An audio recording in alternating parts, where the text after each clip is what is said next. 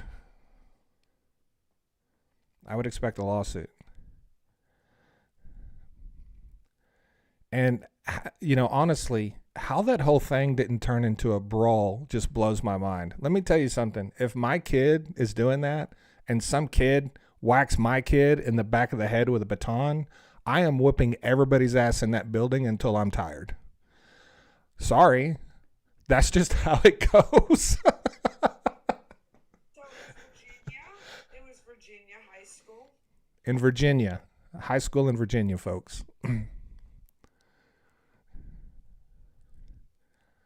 What else you got? Did you get any more data on that? Peter, thank you so much for the cup of coffee, the super chat. I really appreciate it, man. Thank you so much.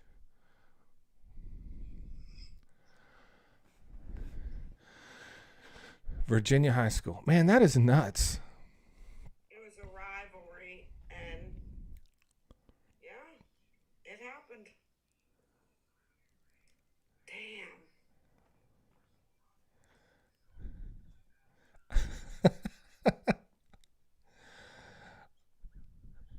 But you know what I'm talking about, right, Jill? Like when No, I do. when someone harms your child, you're out of control. Like Absolutely. you're just and whoever's in your way, friend or foe, it won't matter. You're going to hurt somebody. And I watched that and I could not believe and they cut the video off a little bit short, right?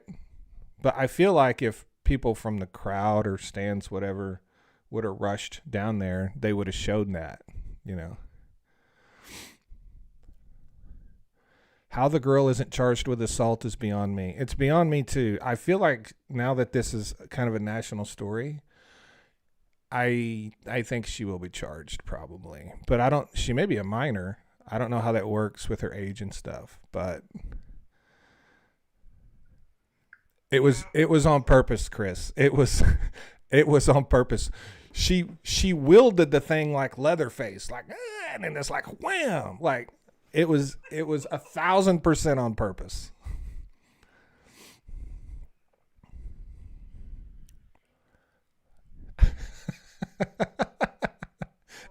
It was 1,000% assault. Like there's no way that's not assault.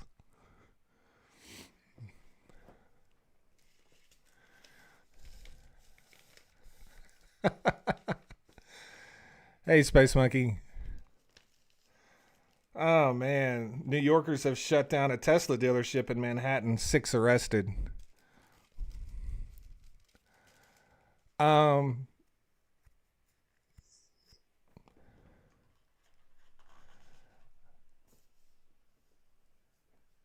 I really don't know. I really don't know what to think about that. it's like I'm not opposed, obviously, to people protesting. I just don't think it's going to result in anything. Like, you know what I mean? So I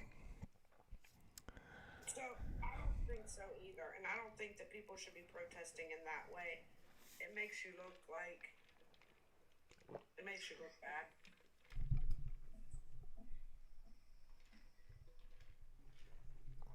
That's kind of that's kind of what I was thinking too. That's why I was not really sure what I wanted to say about it. Whenever you protest something, you have to do it in a way that doesn't make it worse for your side, right? Yes.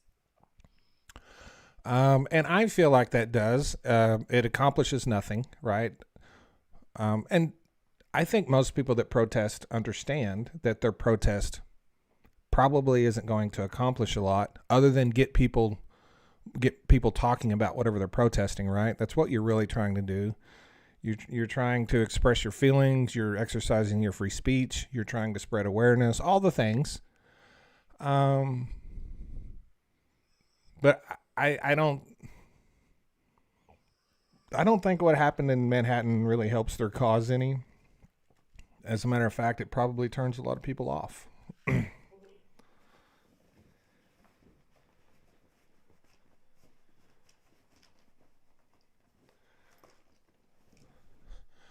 That is correct. Tesla's sales rankings are what's really going to hurt them, and that's already happening. So it's more about media coverage, says Albin. I would agree with that 100%.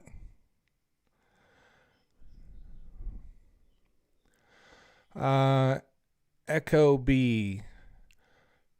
Can any pipelines be built that can help Canada, or is that BS? I trust you would know. Absolutely. And I read a poll, not a stat, but I read a poll this morning that came out of Canada.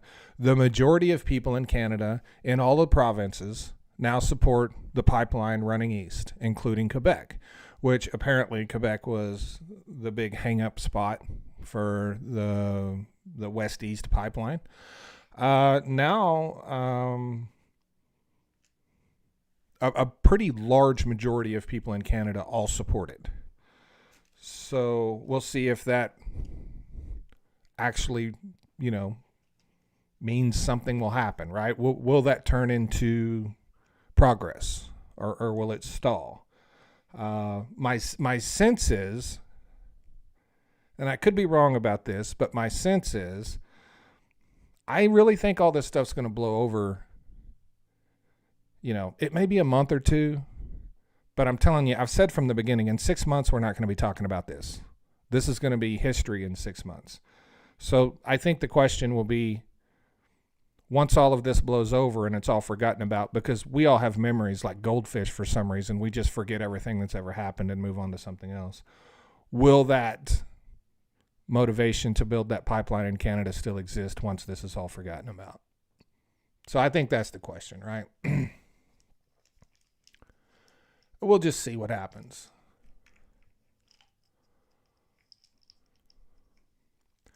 Amy says it's because of the spilling from pipelines that Quebec didn't want anything to do with pipelines. Yes, that is true. That's why everyone that opposes pipelines oppose them. So I think for me the question is, when all this blows over, will they just kind of forget about it? Because that happens a lot. Happens a lot.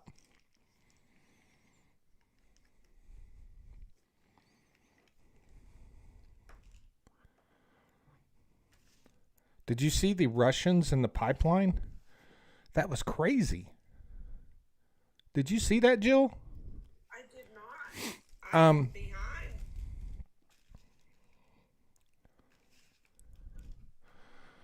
Daria says, I disagree. This will be forgotten in 6 months. So, Daria, the reason I say this is going to be forgotten in 6 months is because all of this happened in 2017 and it was forgotten about 60 days later. So, I'm just assuming that all the same crap's going to happen again. All of this happened in 2017. This has all happened before. And for whatever reason, I'm the only person on the planet that remembers it. Because when I say this has all happened before, everyone's like, no, it didn't. Like, yes, it did. This exact same thing happened. It got a lot less media coverage the first time. And, Donald Trump's words are definitely more, we weren't talking about annexing Canada the last time. So that's an additional thing that's thrown in there. Now we're hearing about Trump telling Trudeau he wants to revisit the border. Like now he wants to encroach on Canadians' border and take some of that land along the border. Very Putin-esque. Very Putin-esque.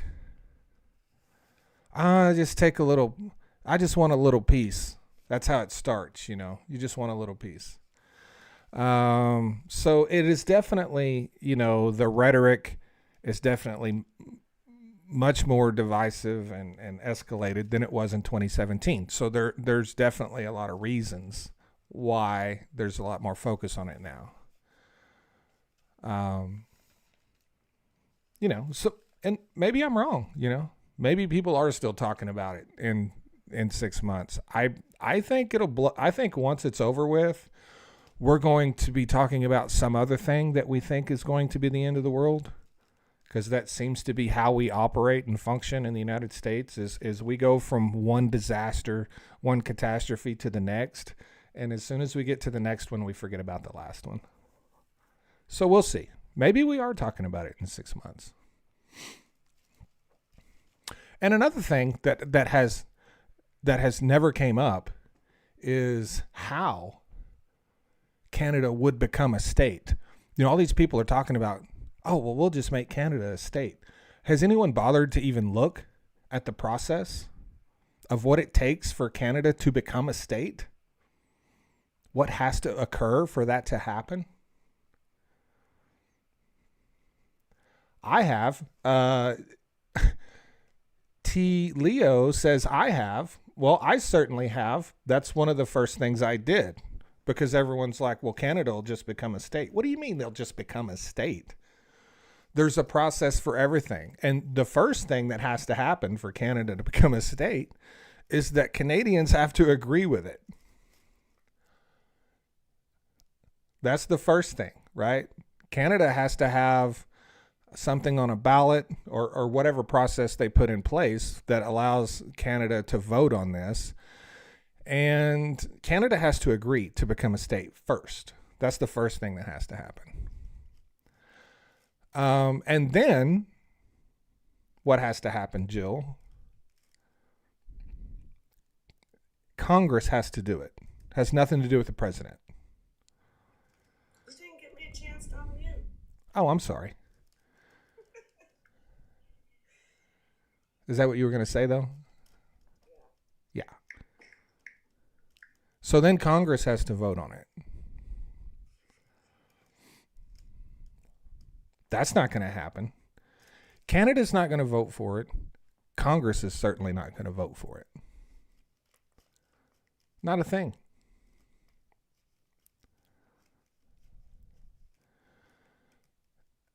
So what would have to occur, since it's not going to happen that way, is the United States would have to take Canada. That's not going to happen. It's not going to happen. The United States is not going to take Canada. Donald Trump can run his mouth till the cows come home. That doesn't mean we're going to take Canada.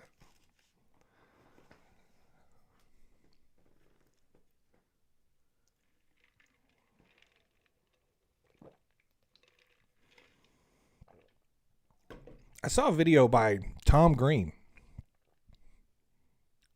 You remember Tom Green, Jill? I do remember Tom Green. Yeah. He should have won an Oscar, and Freddie got fingered, by the way. Tom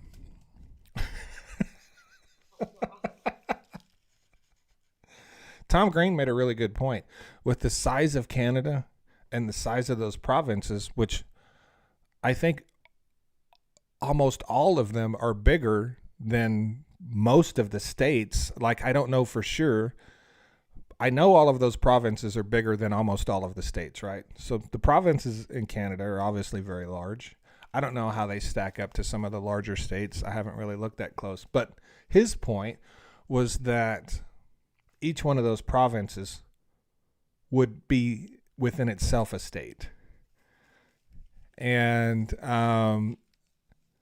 it would actually be like 13 more states instead of one. But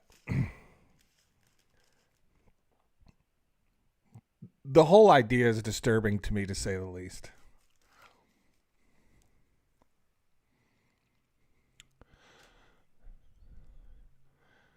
Two Q says Ontario is the size of New York.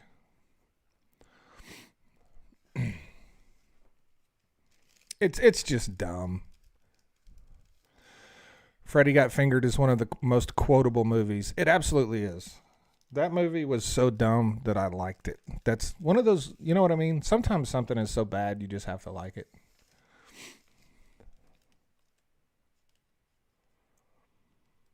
A new study finds that the H5N1 bird flu variant that's out now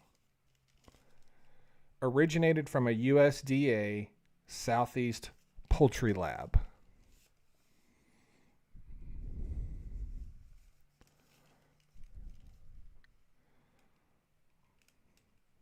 Did you hear that, Jill?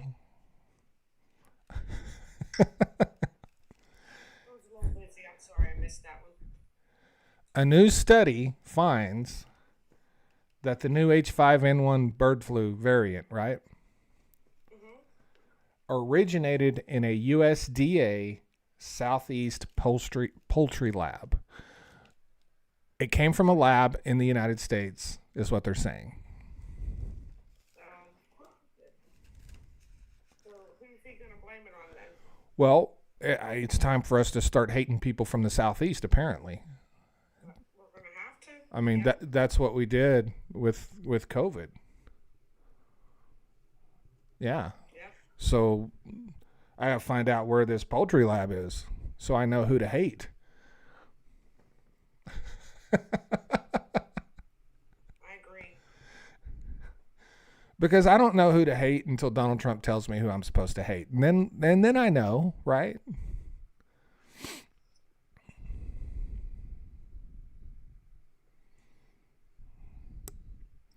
Cody says the USDA beat China at their own game. Yeah.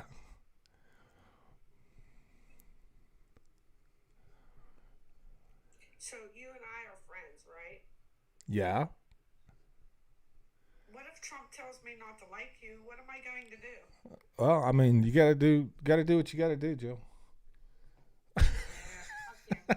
fuck you. Use your best judgment. I'm confident you'll make the right decision. I'm sure I will.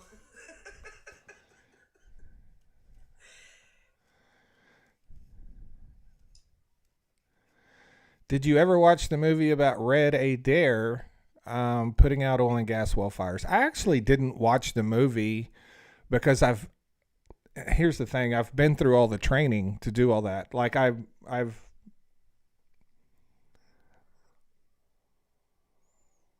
understand how all that works. I just never got around to watching the movie. I've put out well fires myself, but I need to watch that movie.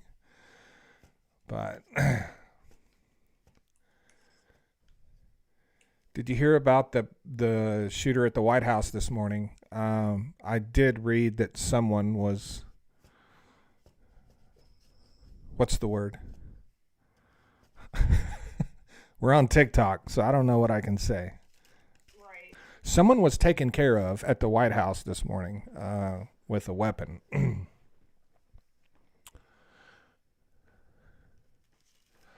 Apprehended? I mean, technically, but So the Secret Service pew-pewed an armed man. their lifeless body was apprehended. Let's put it that way.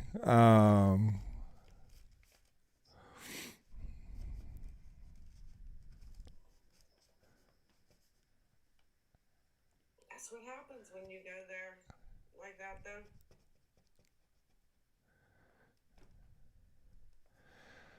And then I read a story. Um, and for my folks on YouTube, I apologize that I have to censor my speech because I'm also streaming on TikTok. Hopefully, TikTok will go away and I won't have to worry about that anymore. Or I could just not stream on TikTok. I guess I could do that. I also read a story this morning that uh, Germany is concerned that their fighter jets can be shut off by the United States. That's kind of wild. Yeah, that's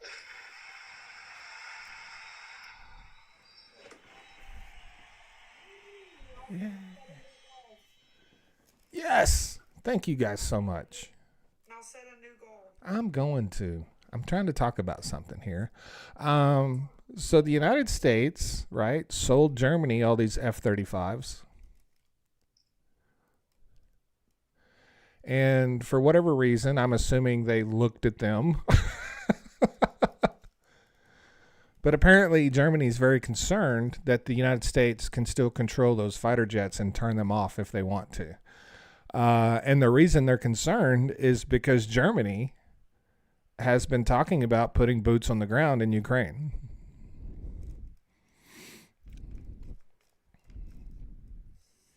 Okay. So can you imagine Germany having a bunch of F-35s, in a combat scenario, and the United States just shuts them off? I don't personally know if that's possible or if it's a thing that can happen or if they kept those capabilities. But Germany's, what was it? The defense minister? I can't remember the person. Anyway, Germany is saying that they're very concerned about that. Thank you for the gift, Charles. Hi, Juju. I would be concerned about that too. Yeah.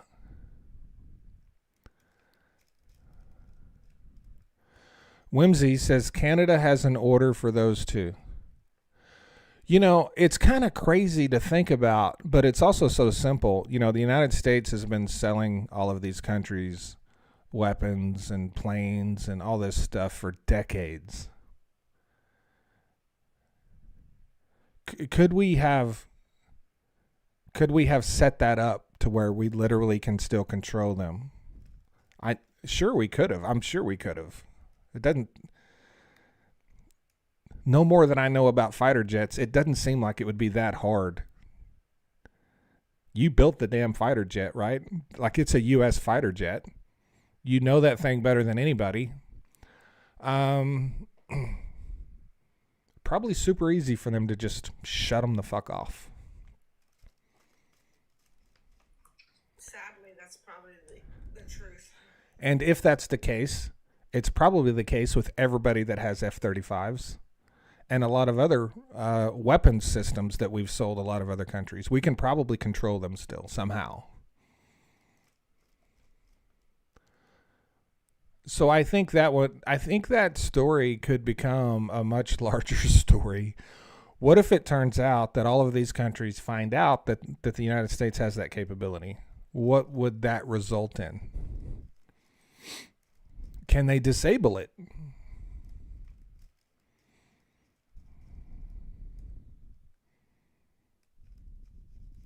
Can they disable it?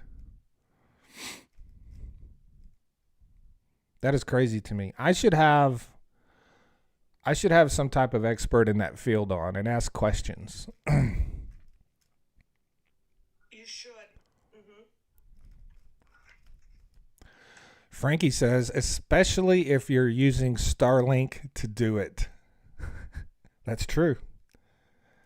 I didn't think about the Starlink angle. Oh my God.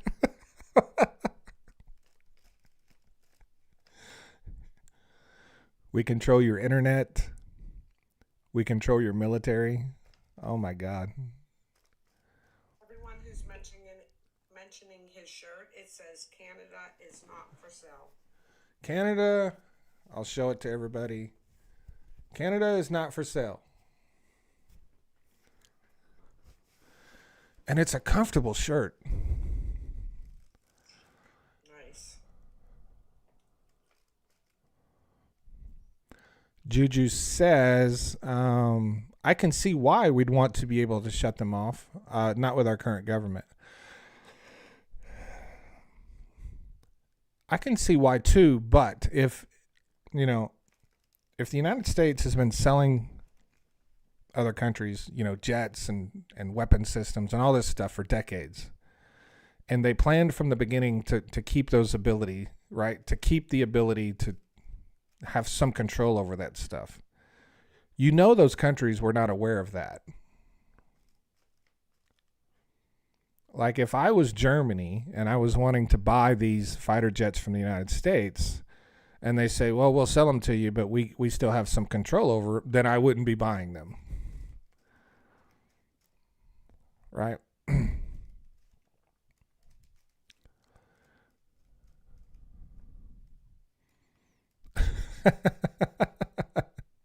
Germany's in timeout.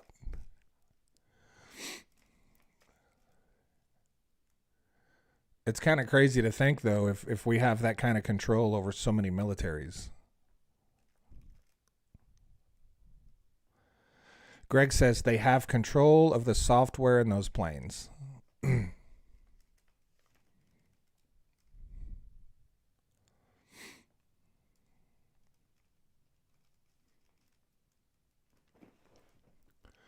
Thank you, Grumpy.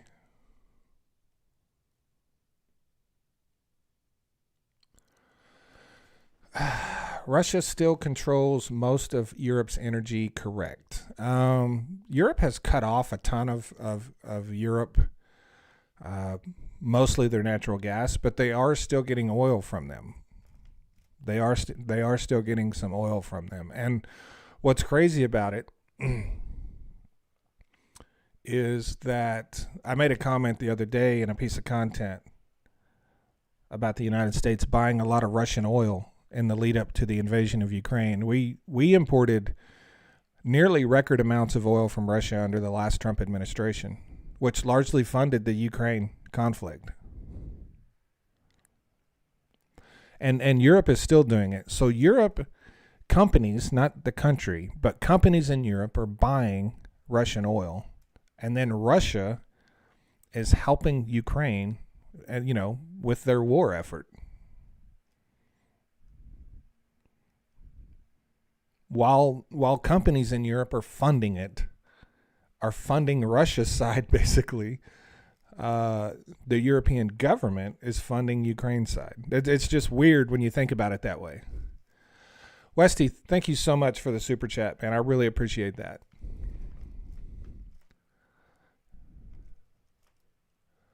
So that's kind of crazy, how that works. And I've said for a very long time, Jill can attest to this. She can vouch for this. I know she's heard me say this, that in the future, and wars will be fought over energy, and just energy. Entire wars will be fought over energy, and this is kind of a war over energy. Everyone thinks it's about NATO and other things.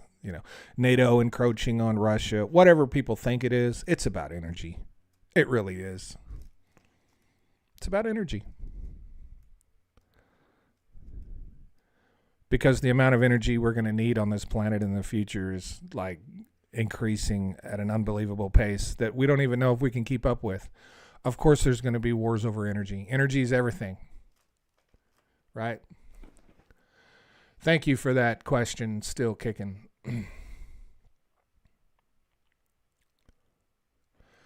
Canadian girl says, which is why Trump wants Canada. I would echo, thank you so much for the super chat. With the U.S. aligning with Russia against almost the entire world, how are you sleeping?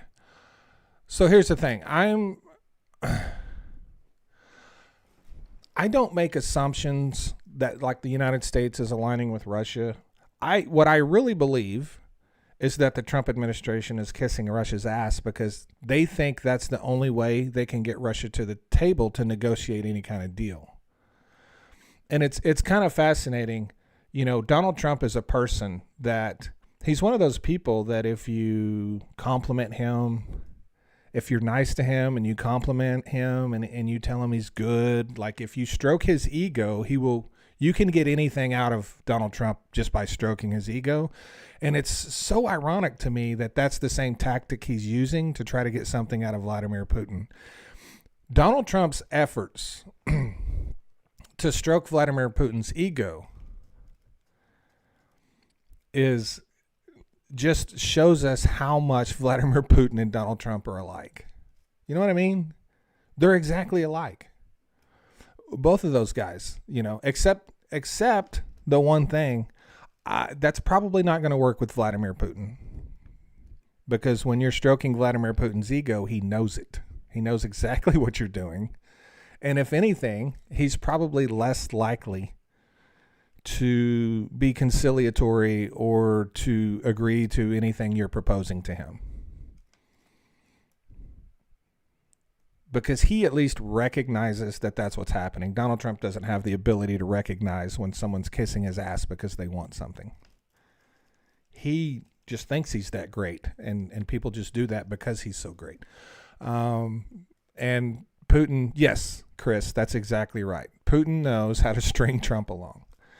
So, I'm not quick to jump on the bandwagon of we're aligning with Russia. I think this is part of the negotiating process where we're kissing Russia's ass because our leaders think that's the only way to get them to do anything, which is ironic because I thought Vladimir Putin was afraid of Donald Trump. But apparently, if this is the route we're going to take, he's not, right? So we'll see. Donald Trump came out and said he's thinking about putting more sanctions on Russia after they ramped up their attacks on Ukraine. And, is that true? Or is he just saying that to get people to stop talking about him aligning with Russia? This whole thing is a game. This whole thing is a game. And you can't take what people say at face value because there's a lot of players in the game. And they will come out on TV and say things publicly that you hear, but what they're saying isn't meant for you. What they're saying is meant for people like Vladimir Putin to hear. It's like when that scumbag, Lindsey Graham, came out and trashed Zelensky. He was speaking to one person. He was speaking to Vladimir Putin. That's who he was speaking to. He doesn't believe that. He doesn't believe what he's saying. He has to be on camera publicly for Vladimir Putin to hear what he's saying. That's what he's doing. He's still a scumbag.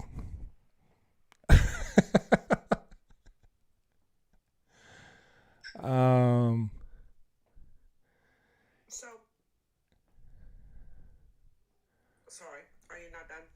Go ahead. I was gonna say I still feel the same way. I cannot believe I never in my entire life thought that we would support Russia. Like that Americans would be like, go Russia. I never thought it would happen. Yeah, and what cost is that, right? So even if the argument is that they're not actually supporting Russia and they're just, kissing their ass to try to get them to the table, there's still a lot of damage done with the world thinking you're supporting Russia, right? Still a lot of damage done. If the risk with taking that approach of kissing Putin's ass to get him to the table, the risk you take when you do that is that it doesn't work. If that doesn't work, then everyone will forever believe that you were on Russia's side. The only way that works is if it works and you actually end the war. If all of this that Donald Trump and his administration are doing ended the war tomorrow, then people would be like, oh, it worked, right? But the thing is, it's not going to work. That's the thing. It's not going to work. It's only emboldening Russia more. Donald Trump comes out and says, we're going to cut off aid to Ukraine. What does the first thing Russia do? Russia's like, okay, it's time to go win the war. So they ramp up their attacks. Russia did exactly what any reasonable person would predict they would do if you cut off aid to Ukraine. That's try to go win the war. And that's exactly what they're trying to do right now. And, a lot of people think words don't matter. Words absolutely matter. And so for me, I think the only way to approach these things is just being completely honest, right? And I think another thing is, it's pretty obvious at this point, are a lot of conservatives that are supportive of Putin. It's because they're scared of him. They're scared to death of Vladimir Putin. Conservatives are. That's where their support comes from. It's because they're chicken shit. Thank God, my great-great-grandparents didn't feel the way about Vladimir Putin. Vladimir Putin wasn't in charge then, but didn't feel the way about Russia as conservatives do now. They didn't have that fear. They didn't live in fear. Conservatives today live in fear. They live in fear of Russia. They live in fear of gay people. They live in fear of people of different races. They live in fear of anyone that's not a Christian. They fear everything that is not basically them. And they blame all of the world's problems on everything that is not them. Straight, white, Christian. If you're not straight, white, Christian,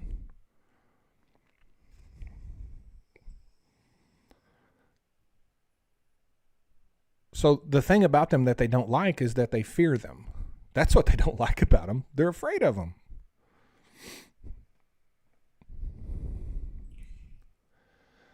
It's crazy.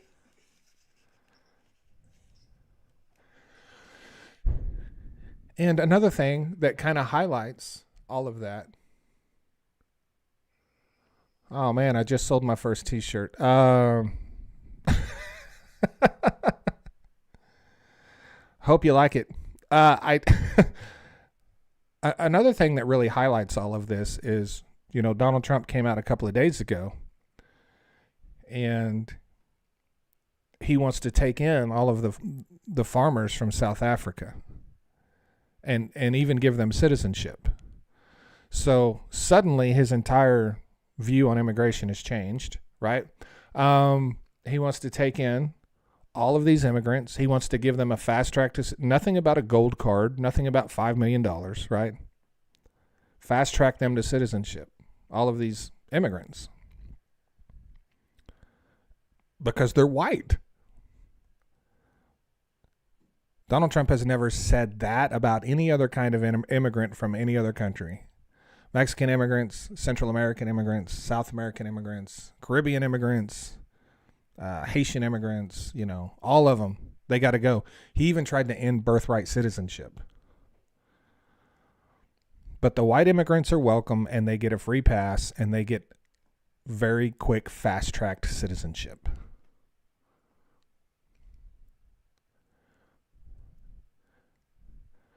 Where did he say white only? He didn't have to say white only. It's white people that are being targeted in South Africa. They're not targeting people of color in South Africa. They're targeting white people. So the white people have been invited to the United States with citizenship.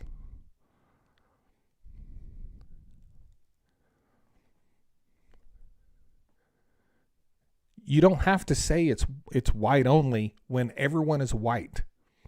Yeah, you do not have to say that. If you don't know what's going on in South Africa, you can look it up and read about it. But, they say it's being reported that there's a genocide in South Africa of white people.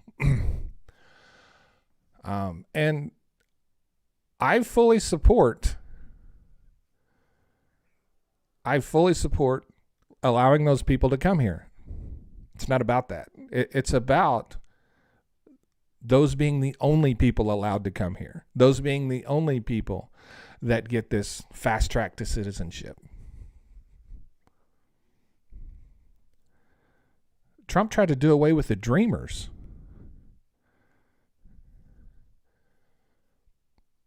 He tried to do away with the dreamers, the people that were brought here out of their control as small children. You know, a 1-year-old child is brought into the United States. It's the only country they ever known. They're 35 years old, and Trump wants to deport them so they can go be homeless in some Central American country, you know.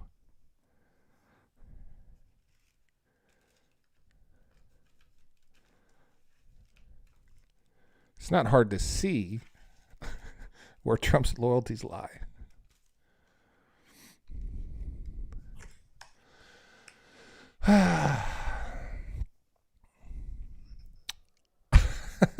Yeah, they weren't eating white cats and dogs, right? Captain Fantastic, thank you so much for the membership.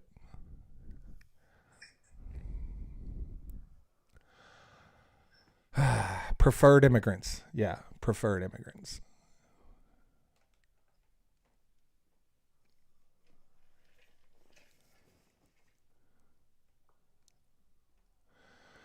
John says, so criminals are okay and productive people no. Why would you automatically assume that everyone here that is an immigrant that is not white is a criminal? Right? Why would you make the assumption that everyone here that is non-white is a criminal from another country? Why would that be a thing that would cross your mind? Because Trump told them.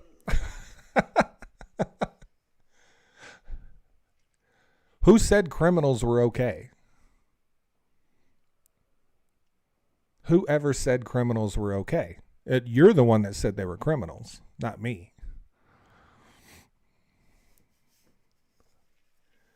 You always tell on yourself. You can't help it. You always tell on yourself. Just like...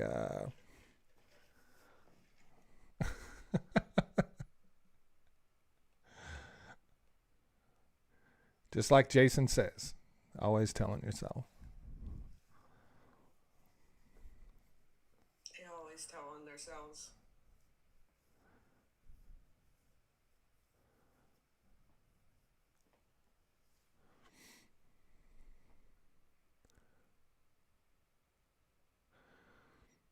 Somebody needs to address the bot accounts in the comment sections causing division amongst nations. We've been seeing this for a long time.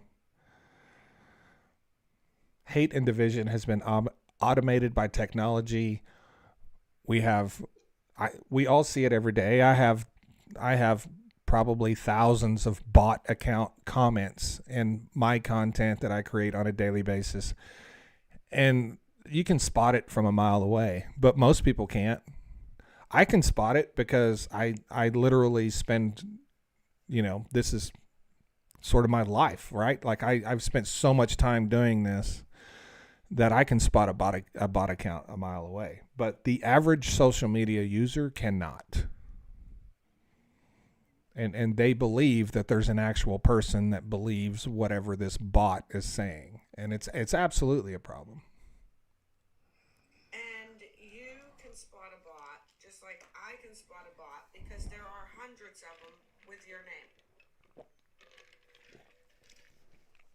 Yeah.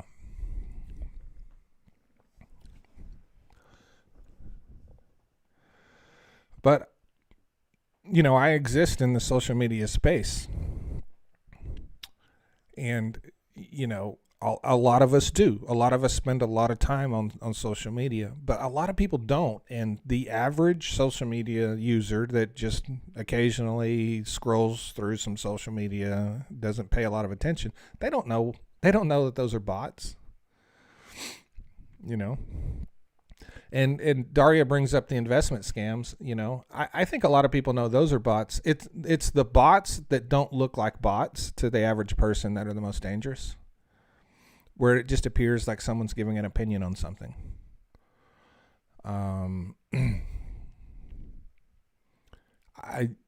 I've done it a few times myself. I don't do it anymore, but in my early days on social media, I responded to a few bots that I didn't realize were bots, but I don't anymore. Now I know when I'm dealing with a bot and I don't respond to them.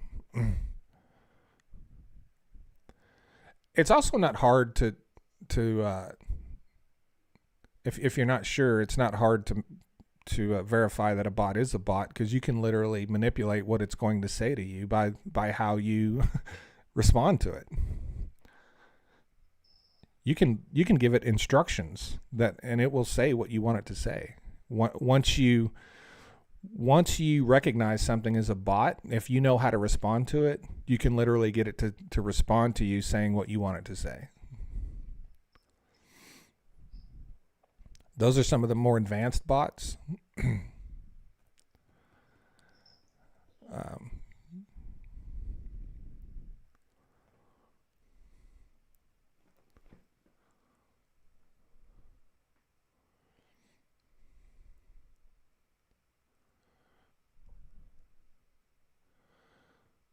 so for all the people that,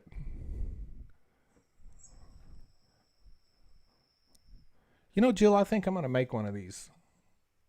I think I'm going to make a Canada t-shirt. Am I going to get one? Sure. All right, then make them. I'm just kidding. Yes, you should. I think I should make a Canada t-shirt with Mr. Global's spin on it. What do you think, Canadians?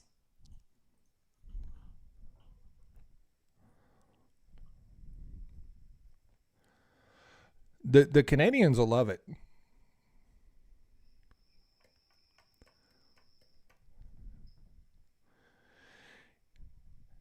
Chris Mack says, make some with a V-neck. I need to get some V-necks into my store. Well,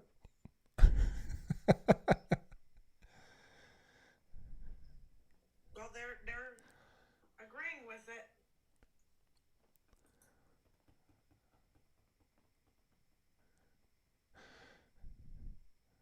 So I got some new data. Canada has like what 1/10 of the population of the United States. Is that correct? Somewhere around there. Not quite 1/10, but we'll say Canada has 40 million people. The United States doesn't quite have 400 million, but no, I'm not doing a turtleneck.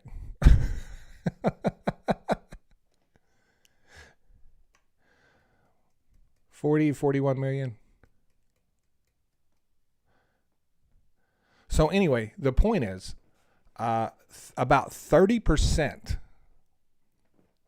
We'll just say it's somewhere around 10%.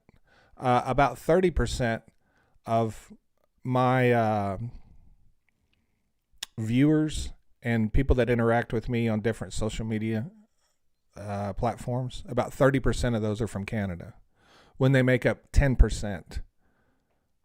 Robbie says 1/9. So, yeah, 1/9, but they make up 1/3 of the people that interact with me on social media.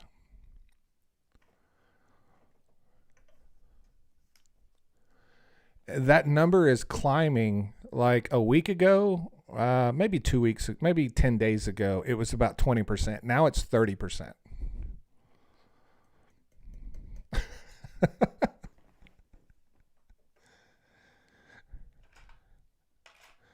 It appears that whatever is going on in Canada, because I have a lot of people from Canada saying that they're telling people about me. Apparently that's working, because I'm getting a lot of people from Canada that thank you, Sandra.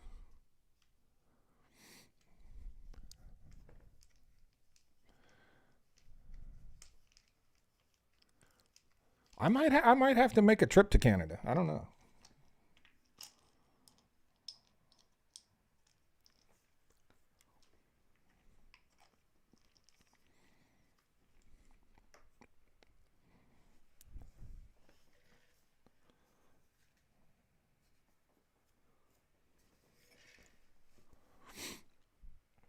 I certainly appreciate the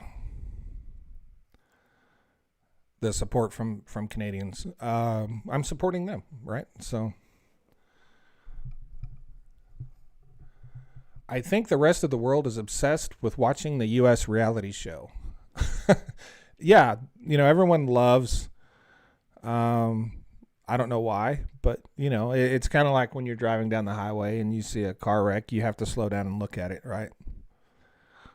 The United States is that car wreck right now. We are the ambulance and the fire truck and the tow truck on the side of the road with the burning vehicles. That's the United States right now. That's who we are. We should just put cones around our borders so everyone knows.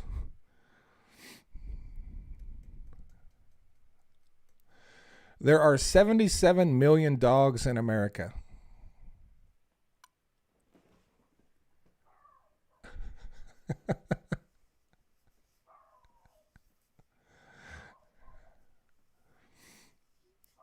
Yeah, Joanne from Australia says, yeah.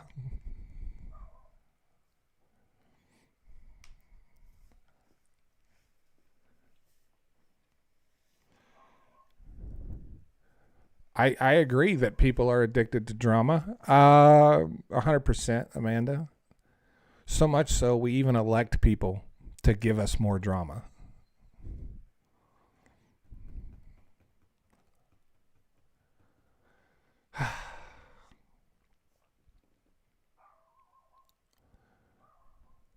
You hear my dog out there, Jill?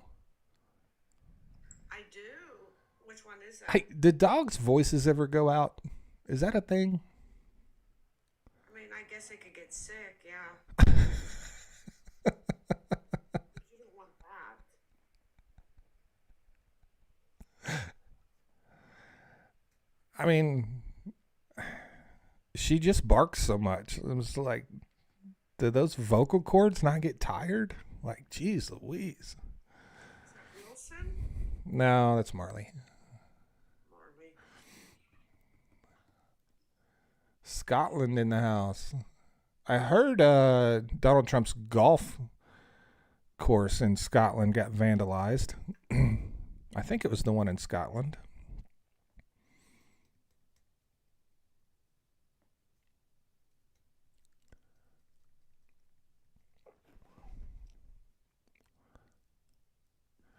Have you pitched yourself to news networks? No, I don't pitch myself to news networks. Whenever I do end up doing something with a news network, they come find me. I don't really promote myself out in that media space.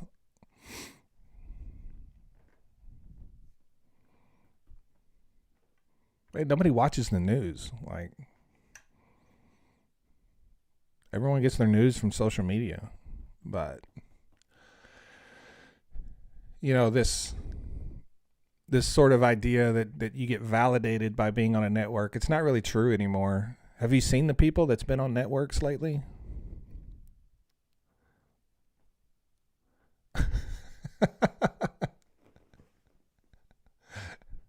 I mean, seriously. The older millennials been on Fox News, right?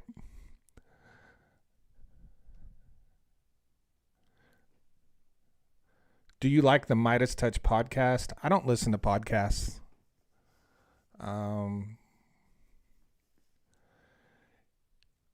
If I did, I probably wouldn't listen to Midas Touch.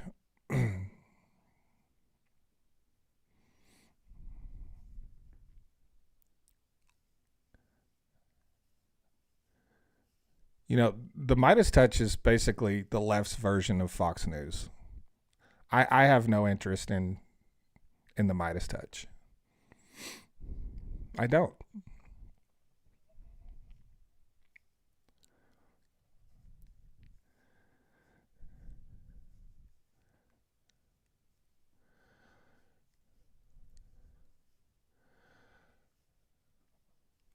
Well, it's popular because it's the left's answer to right wing's propaganda machine, right? It's a left wing propaganda machine. This morning, I read a post from from Brett Meisalis on X, where he claimed that the Republican Party is a sex trafficking ring. I mean, they come on.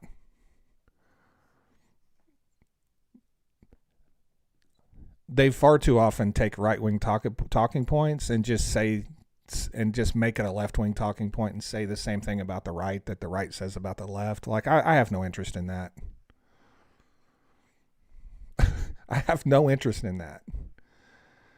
And I know a lot of people love the Midas touch, but they're entirely full of shit. They are entirely full of shit. And if I won't participate in that from the right, I'm not going to participate in it from the left. So I know they got 4 million YouTube followers and they got the #1 podcast. Well, that's great. But, I'm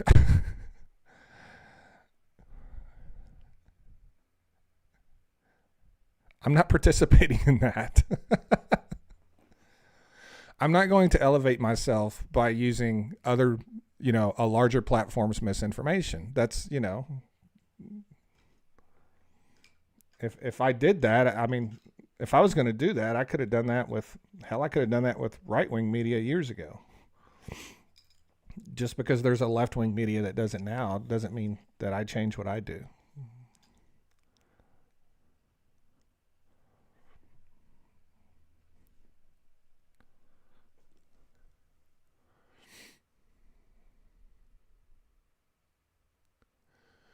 Do I have a preferred candidate for prime minister? I do not. I don't know enough about the candidates in Canada to even speak about. And plus, honestly, me giving my opinion on Canada's prime minister feels like me giving my opinion on abortion. I'm a guy. My opinion on abortion to me doesn't matter. Because I'm a man. I think abortion rights and people's opinions on abortions, I think we need to hear from women. We don't need to hear from a man about what he thinks about abortion. And in the same sense, I don't think Canadians want to hear from Americans about, what they think of their political candidates. To me, that's up to Canadians, right? And I don't have even a smidgen of enough knowledge to even have an opinion, I don't, as an American, I don't know enough about Canadian politicians to form an opinion. And if I did, I still probably wouldn't give it because it's not my country.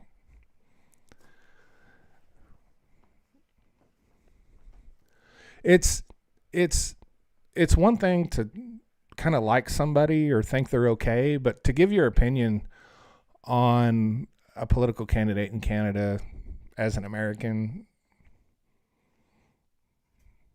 nah. Canadians will figure out who they want to run their country, But I just don't know enough about the candidates up there. I don't know their whole history. Most of what I know about the Canadian, the leaders in Canada is because of the last 60 days, right? I haven't spent a great deal of my time learning about these politicians, so yeah. Did you see a protester in Scotland was arrested for protesting outside a hospital as they should be? I did not see that. Dave says, I'm a conservative, just not a Polyev conservative.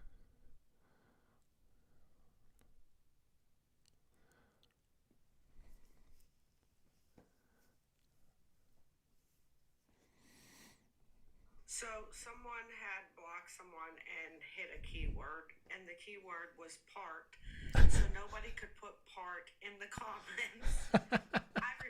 By the way, I just check it randomly, and that was there, so.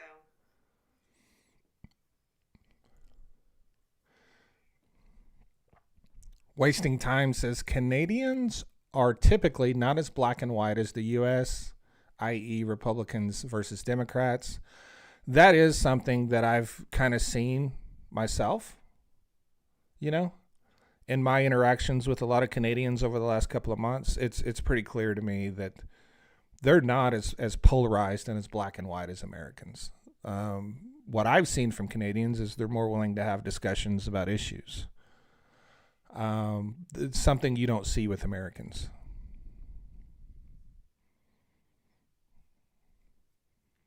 That's just my personal anecdotal experience. Uh, Hi, Dying Breed. How are you today?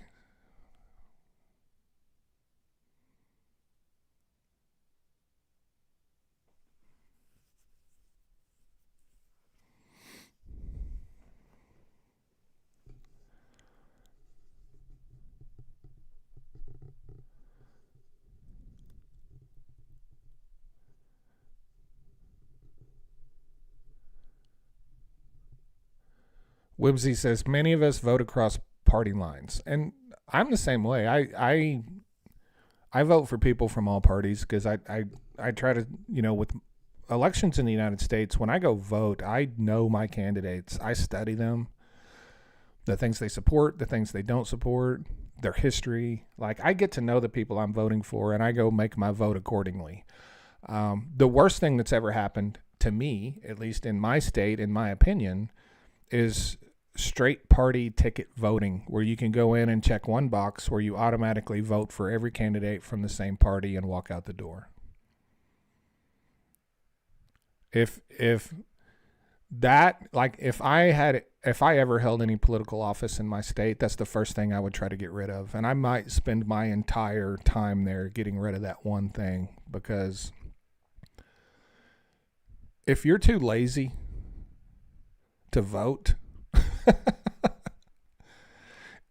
if you're too lazy to check 8 boxes instead of one, we don't have our ballots here where I live, they're short. There's not a lot of things on there. There's not a lot of candidates.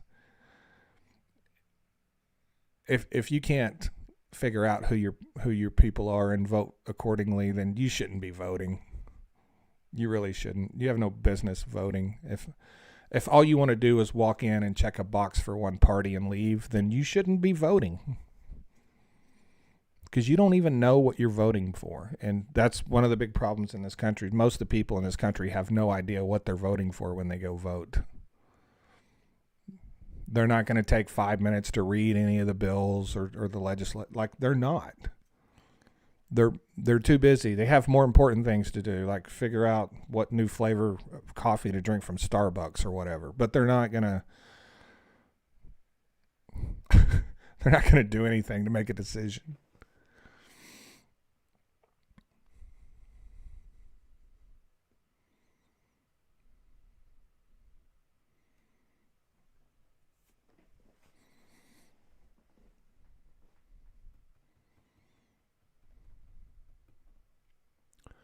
But that's just me.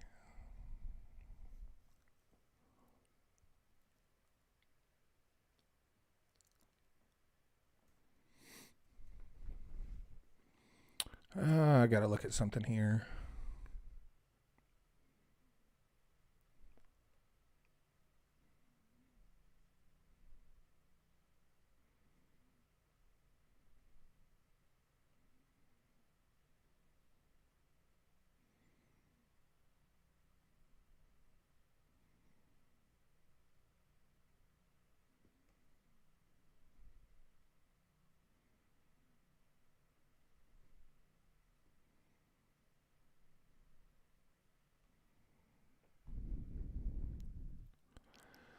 Peter says, "Hey man, new flavors from Starbucks don't come around every day." For you, back out, clear your cache, or stop the app. See if that helps. Do what? People were saying it was freezing for them, so I was telling them what to do. Ah.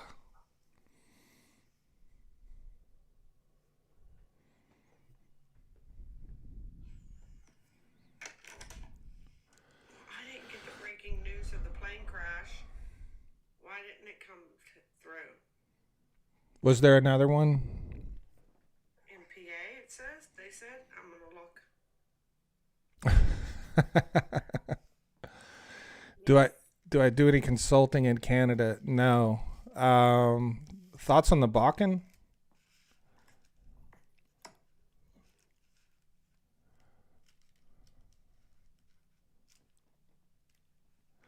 The cost to operate in the Bakken is kind of pricey. The logistical cost to get your product to the market is kind of pricey. Oil prices need to be a little bit higher to operate in the Bakken than they do other places around the country. And with oil at $67, I don't expect to see much activity in the Bakken. It's still a great play. It's still a very strong basin, big producer. It's just the cost. The costs are a little high, right? It's a good place to go, though. It is.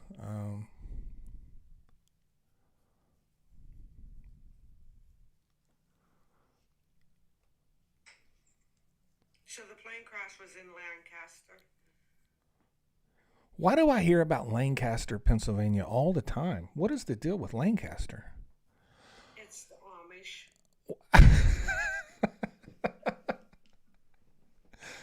That's why I hear about it. Yeah, I would assume so.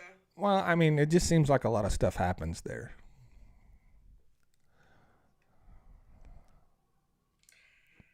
Pete said they have great scrapple. Yeah, and they have planes now, according to Michelle.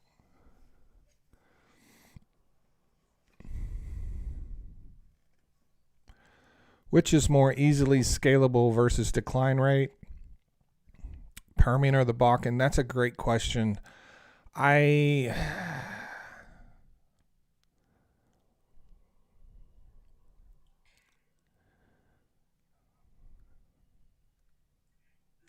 They crashed into a retirement community near the airport. really what, like a private plane or a big plane or a That's what I'm trying to find out.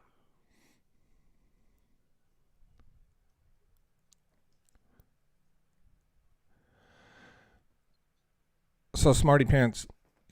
My first instinct is to say the Permian is much more easily scalable. But there's a lot more competition in the Permian. And with activity in the Bakken being consistently slower than the Permian, then you can probably reduce your costs in the Bakken significantly because people are looking for work, right? You can probably get better contracts. You can probably get better day rates. You can probably get better frac contracts. If I looked at that much closer, I might actually flip on that and say the Bakken would be more scalable. Just the cost of entry into the Permian is so high that the acreage is unbelievably stupid expensive. As far as scale and also considering decline rates, right now the new Cherokee play in the Western Anadarko Basin, which is where I exist, might be better than both. It's a new discovery. It's a new play. They're drilling monster wells. The acreage is still fairly cheap. And people here are hungry for work as well. And if I was going to start a new operation, if I was going to start a big operation, like if I had $1 billion to start something, I would probably do it in the Western Anadarko Basin. I would probably skip the Permian and the Bakken, and I would start it right here where I'm at.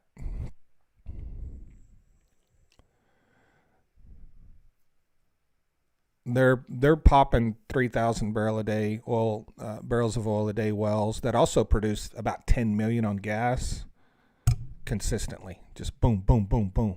And this new play they got up here. So If we're being honest, if I had $1 billion, I wouldn't do that either. I would just quit.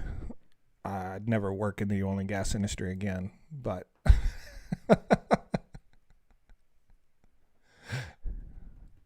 that's right. That's the thing about these wells. We did a farm out deal with Mewburn, and they recently drilled a well on our acreage. And I haven't got the numbers in the last week, but we were 90 days into production, and the production was still climbing. That's pretty rare.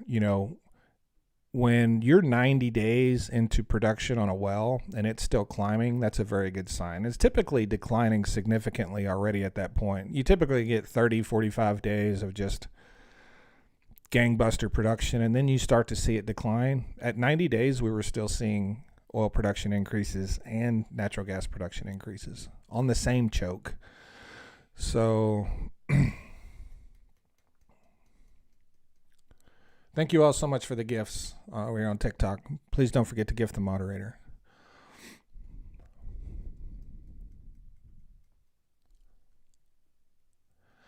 I have watched Belle of the Ranch a little bit, Mary.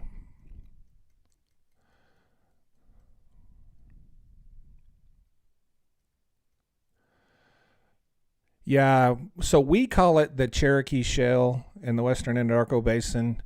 Um, a couple of other companies have given it different monikers. We call it the Cherokee. Devon calls it the Cherokee. But there's multiple plays within that Cherokee. So, but yeah, they're drilling really great wells.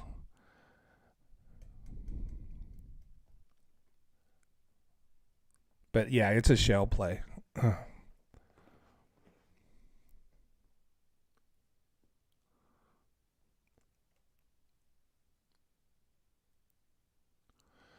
I was just hearing your name in reference to knowledge about oil and gas in another live. Yeah. Do I look for investors? No, I don't.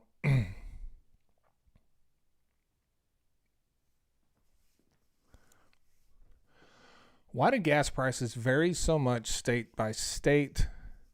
Taxes. So taxes does play a role. Probably the biggest thing that matters when you're talking about gas prices on a state by state basis is population. How much demand for fuel exists in this state versus, you know, one on a per capita basis and also on the size of the state, right?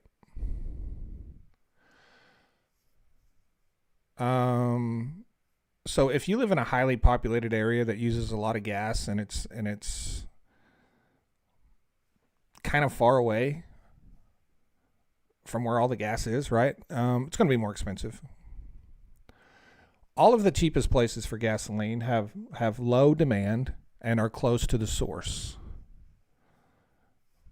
Everything's more expensive in big cities anyway already. That kind of gas prices kind of follow that.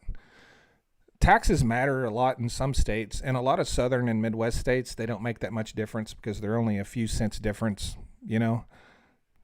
But if you go to states like Pennsylvania,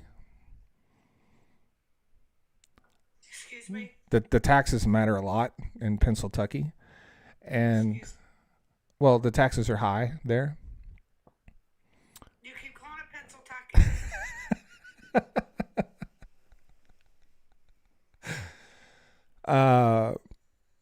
Washington, Oregon, California, Alaska, high gas taxes, right? New York. You're still laughing, aren't you, about the Pennsylvania? Pennsylvania has high gas taxes. Very high gas taxes. But yeah, there's a lot of factors involved. But taxes do play a role. But in most states throughout the South and Midwest, it's not really about the taxes. It's about demand. In states like Pennsylvania, The taxes matter a lot. I don't know how to spell Pennsyltucky. Um, Well, you would kind of spell it like you're going to spell Pennsylvania, right? no, I would spell it Penciltucky. No, that's not how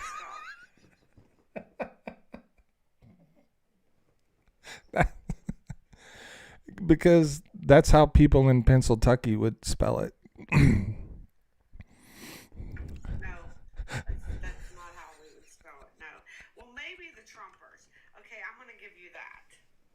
Because they don't know how to spell Pennsylvania.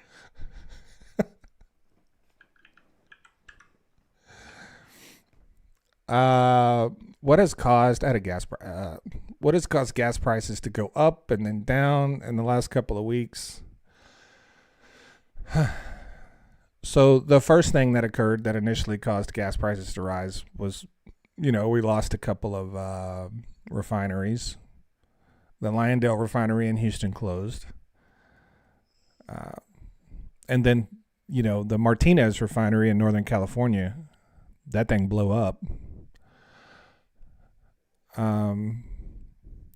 So gas prices rose, right? And then oil prices fell. So gas prices dropped a little bit. And then oil prices came back up. Gas prices rose. Right now, gas prices, I think today we're 310 again on a national average. But spring break's coming. Spring is coming. We're starting to produce summer blend. That starts March the 1st. You're going to have to see a much more significant drop in oil prices for gas prices to not climb. Yes, turnaround season is coming too. That happens in the United States as well as Canada. So when I say, we're switching to summer blend, that's also part of turnaround, right? Swapping to summer blend is part of turnaround. So yeah, I unless everything crashes, which is completely possible, I still expect gas prices to rise. Gas prices are still about gas prices are still about 20 cents a gallon higher where I live than they were on election day. But it has nothing to do with who the president is at this point, right? So as far as, concerning gas prices today and what they are, whether you think they're higher or whether you think they lower, I don't know why people think they're lower when they're not. They're about the same, a little bit higher. Anyway, point is, none of it has anything to do with Donald Trump or Joe Biden. Gas prices are doing what they always do. They go up, they go down. I spelled it for you in the comments on YouTube. Oh, you did? I did. Oh, you did. Mm-hmm. You didn't spell it correctly. I did. I spelled it the way Trumpers don't spell it, which is the correct way. Has the OPEC 2020 deal expired? Yes, the OPEC 2020 deal expired on April the 1st of 2022. But even though that deal has expired, OPEC is still maintaining those production numbers. That deal expired and OPEC started restoring production and they quickly cut it back. So, OPEC is still operating at roughly 3.5 million barrels a day less than they were in 2019.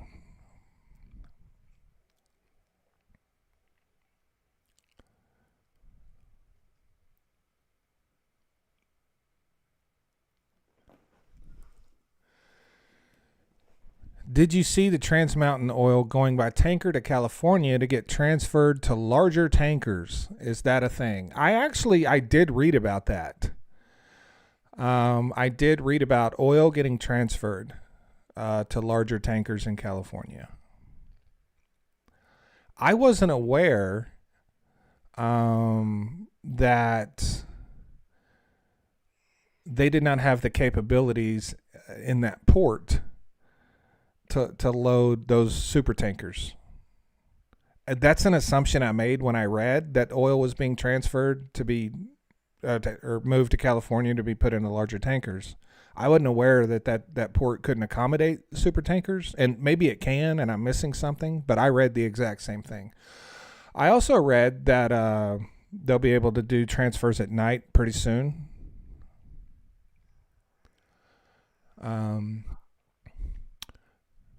But yeah. Do you remember what happened with Joe Biden releasing the reserves? Was that an EO or something different? I can't remember. So that was a presidential memorandum that was actually like it couldn't be challenged because he was exercising legislation that had already been passed. So if you remember, the drilling ban that Donald Trump did and the drilling ban that Joe Biden did, both of those, they call them executive orders, but what they actually were memorandums where they were exercising their rights under a piece of legislation that had been passed, and it was the Outer Continental Shelf Act. When Joe Biden released oil from the Strategic Reserve, he was exercising his rights from prior legislation that had been passed to sell oil out of the SPR. The pieces of legislation that were passed that allowed him to sell that oil out of the SPR was the FAST Act, the Cures Act, the 2015 budget, the Trump Tax Cuts and Jobs Act, and the 2018 budget. All of those pieces of legislation gave the president power to release oil out of the Strategic Petroleum Reserve because they all called for sales of oil out of the SPR to help fund those programs or to reduce or for deficit reduction.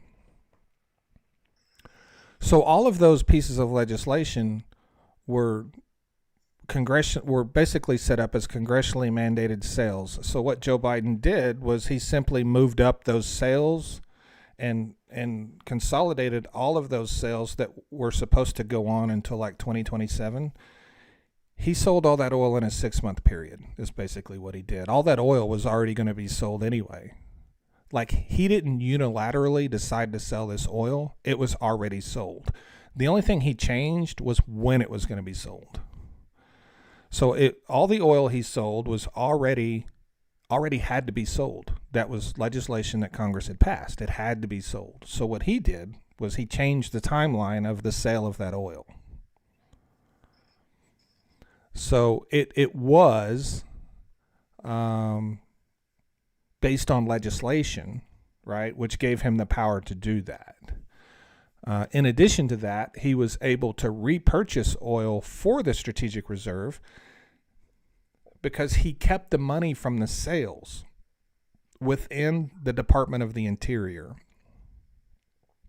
When you sell oil out of the SPR, you can fill it back up as long as you keep the money from the sales. If you take that money and you go spend it, then you need congressional approval to get new money to go fill it back up.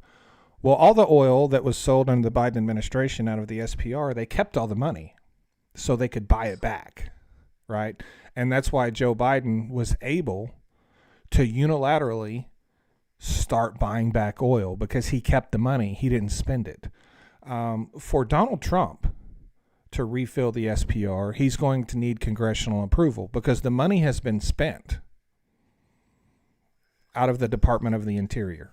They no longer hold that cash, right? So any future purchases of SPR oil have to be approved by Congress. The funding has to be approved by Congress. That wasn't the case under the Biden administration because he didn't spend the money. He kept it. As long as you keep the money, you can fill it back up. If you spend the money or release the money, then you have to get congressional approval to get more money. So that's how all that worked.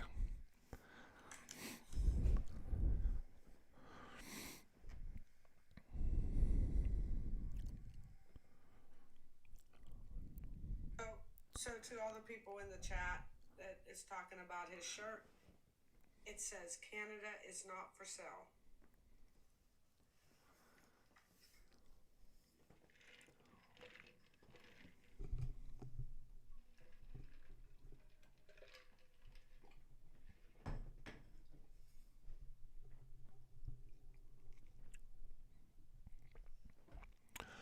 Yeah, I got this on Amazon. If y'all want one,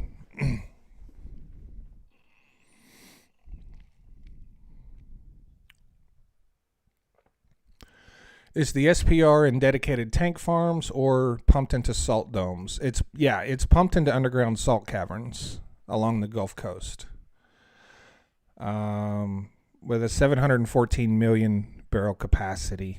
The tank farms, we do have tank farms. Those are in Cushing, Oklahoma. Um,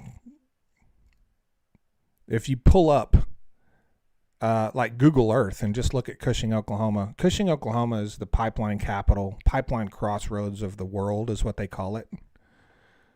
Unbelievable amount of tank farms there, massive storage. When I went out to Cushing to visit the economic director of the city, we were trying to get this refinery brought into Cushing. I went out to the tank farms and I made some content, made some video. I had permission from the city, right? Obviously, anywhere where you can store hundreds of millions of barrels of oil, um, there's some national security implications there, right? So I did get permission, but my stuff was immediately taken down. It's the only content that I've ever had on TikTok that they took down due to national security concerns. That was literally my violation. I was like, holy cow.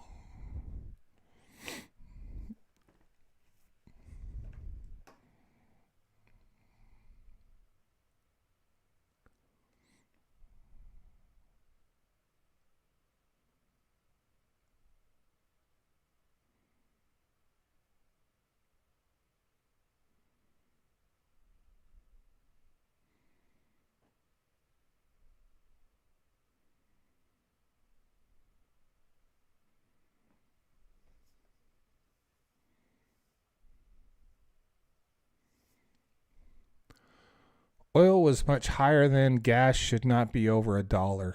Wow. Did you really say that out loud? He keeps spamming the chat with in 1979 oil was $100 and all that. He just keeps spamming the chat with that. And how much gas did we use in 1979 compared to today? And how many refineries did we have in 1979 compared to today?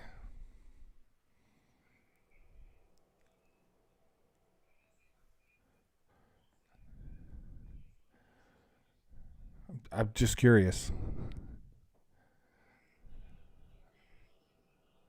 It seems like Spock has forgotten that the price of oil is not the only driver of gas prices. Also, what were the taxes in 1979?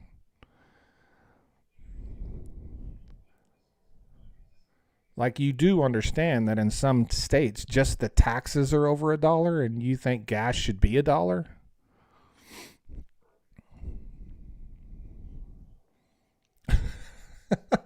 Oh my god. He said yes.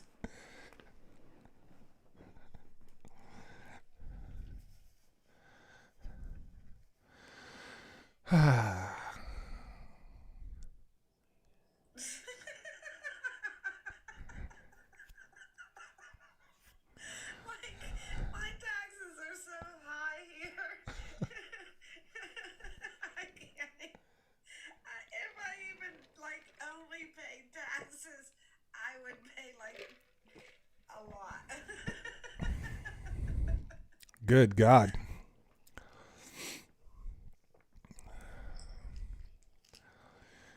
Yeah, Spock. Good point here on YouTube. People also said the word groovy in 1979, and it was allowed for them to hit their wife. So things are a little bit different today. It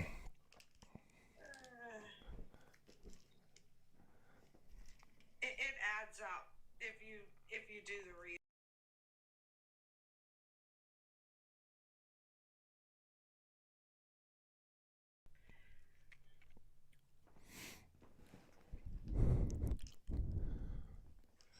We do carry calculators on with us everywhere we go today. There is no is not being able to understand math.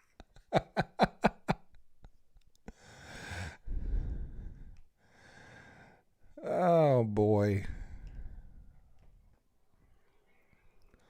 I mean, hell, why don't we just pay people to take our gas? I mean, you know what I mean? Why don't we just pay people to take our gas?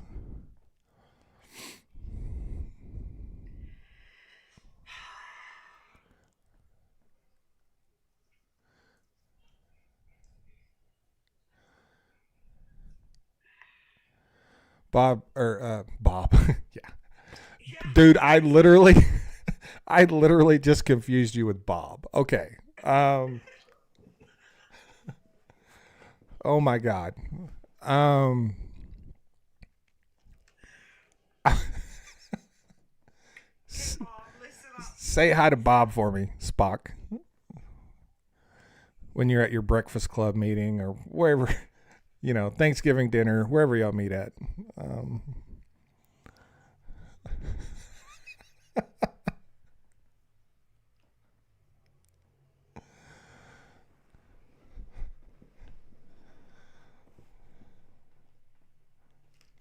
we make up a song about Spock and Bob. We should. So, if they offered me free gas here in Pennsylvania, right? They were like, hey, free gas. I would still pay 57.6 cents per gallon.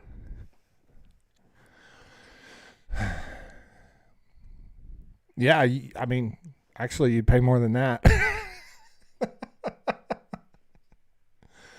that's what unless I bought diesel. So, what'd you look up? The Pennsylvania tax? Does that include the federal tax? 2024 state and federal fuel tax. Right. That's what I looked up. So it's state and federal? Yes. Okay, so what about the tank storage fee? I don't know what the tank storage fee is. I didn't look at all that. I know it's expensive for my gas. No, all I'm telling you is it would actually cost you more than even you just said, because there's additional fees on a gallon of gas that aren't listed as taxes, right? So it would be even more than that. So Free gas would. 24 federal tax rates are 18 point Yes. or 0.184. Yeah. Yes. 18 point. Yeah. The federal tax is the same in every state, right? It's 18.5 cents, something like that. It's been that way for over 20 years. But I'm just pointing out that there's additional fees that aren't considered taxes. One of the ways that California gets to claim their taxes aren't that high is they have about 5 fees that they call fees that they don't call taxes. And they call it a fee, so it's not listed as a tax, so they can claim their taxes aren't that high, right? But they're taxes. Any fee that is added to the price of something just because you need that money is basically a tax, and those fees go to the state, so it's a tax, right? They just don't call it a tax. But I think it's more like 75 cents by the time you add up the additional fees that just aren't labeled as taxes. When you look at, Robert says there's 3 different fees in addition to the taxes. When you look at California, I think there's 5 other fees. Now, the tank storage fee is not going to be that much. It's usually a penny or 2 pennies, but there's other fees as well.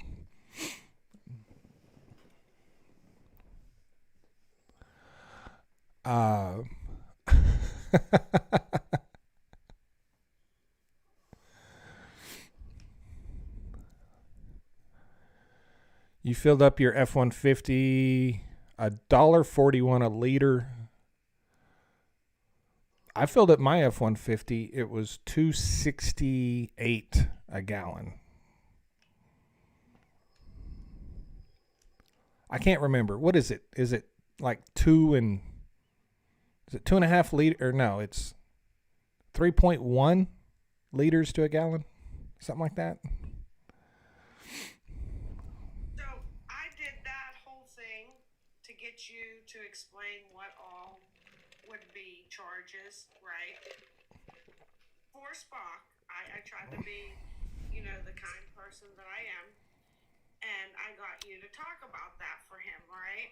I brought up the tax, and then you did all the fees and all that. He still doesn't understand it.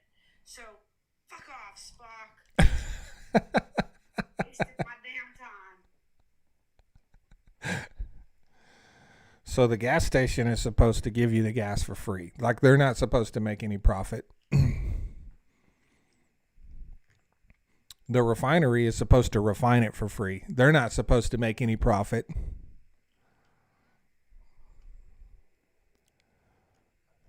Yeah. Zane, thank you so much for the super chat. Go to Brahms on Saturday night. You'll get home earlier. Where did I go eat last night?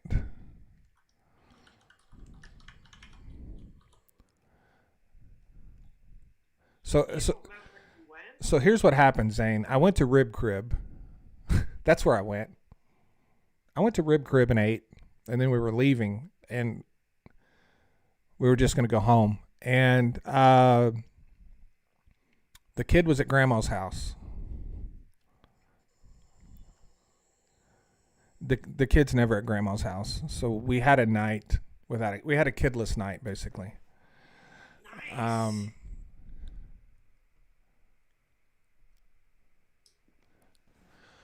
So we ended up going to the casino,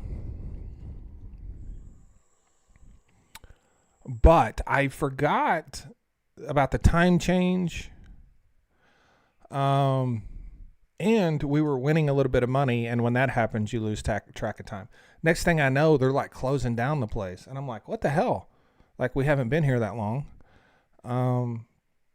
They normally close at 2, but they closed at 3 because of the time change. So anyway, the point is, Bill, thank you for coming in. Really appreciate it. But yeah, going to Brahms on a Saturday night is typically what we do. We hit the drive-through and we go home. But no, and then when we got to the casino, we had some friends that were there, and we kind of hung out with them a little bit. But we just stayed up too late. That's all we did.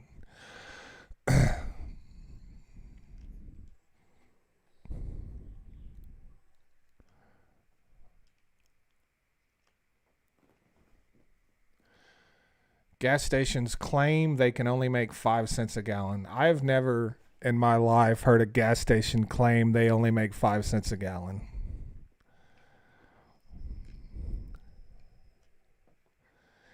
If gas stations only made, you might be thinking 1979. Yeah, they might have made 5 cents a gallon in 1979. But shocker, it's 2025, bro. Ain't no gas station only marking their gas up 5 cents a gallon. That's not a thing.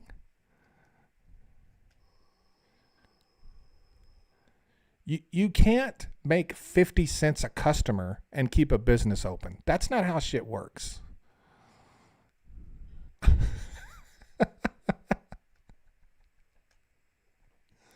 You think every time someone pulls up to the pump, they're like, yes, another 50 cents. That I'm gonna put towards my $40,000 property tax bill. Yes, 50 cents at a time. I'm having a hard time understanding why he can't understand this. he I got you to talk about it, right? I think I did very good, and I think you explained it very well. But he still doesn't understand it. If I got a gas station, and look, I've never owned a gas station, but if I do, I can't imagine that I'm making any less than at least a quarter a gallon. If I'm not in the business. Like why? I mean, you have to make a living, you know?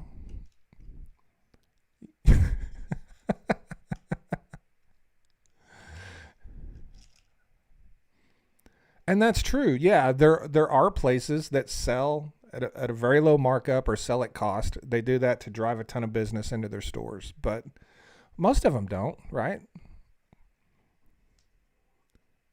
Let me tell you something. If you go to a Bucky's, they're making money on that gas. So the bigger, nicer, fancier a convenience store is, the more money they make, right? Period. The more money they make.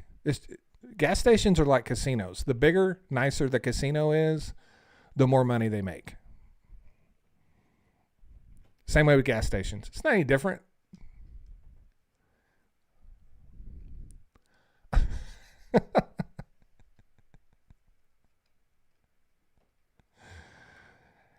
Bruce, yes, email is the best way to contact me.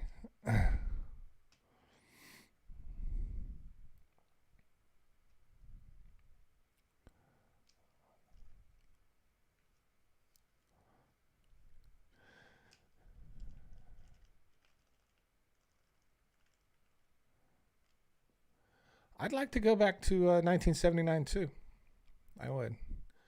So for the people still asking, my shirt has Canada, and then below the leaf here, it says is not for sale, and then it has the established year of Canada. Canada is not for sale. Um,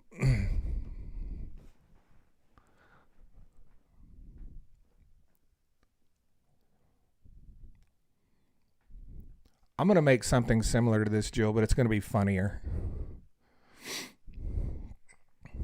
Good. Yeah,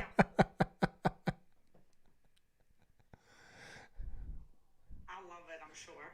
I think I need a Canada shirt for sure.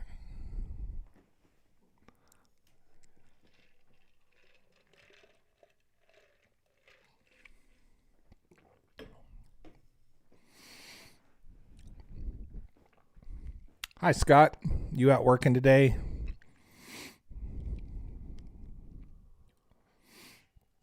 Confession: I love gas station hot dogs. Um, that wasn't me, by the way. That was someone else.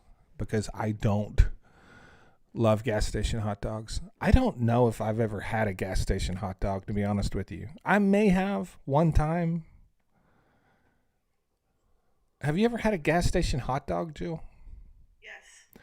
I did have a hot dog the first time I went to New York City. I bought a hot dog off a street vendor just because you're supposed to. Was it good? No, it wasn't. I don't trust There you. was there was nothing.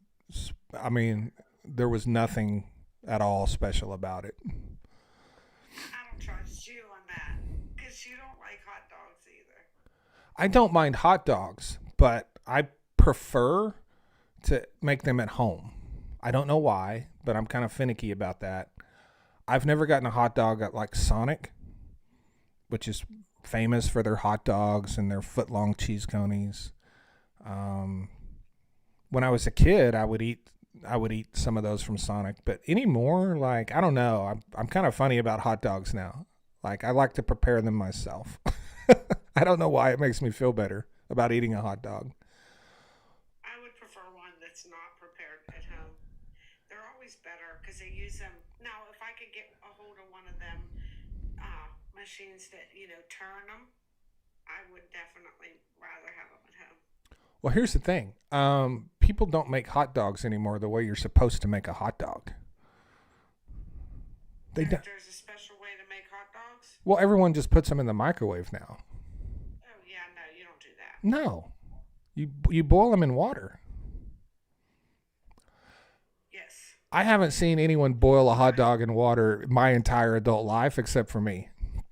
Well, I boil mine in water, but I also fry them afterwards. You fry them. Yes. That sounds really good. I haven't done that. You put a little bit of like olive oil or what do you, Anything you want, yep. and just kind of, you just kind of sear them Yeah. real quickly. Mm-hmm. Ooh, that would be good. I might have to go buy some damn hot dogs now. Yep. I boil them first, which plumps them. right? And then the frying gives it that little bit of crisp on the Yes. outside. It's really good. Love the crisp.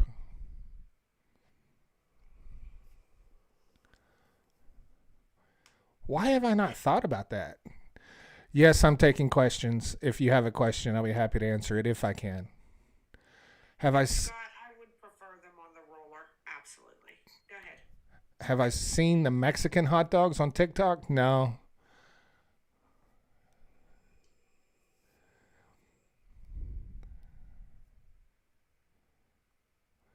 Um, ask me the question again. Now that I'm watching and I can keep up.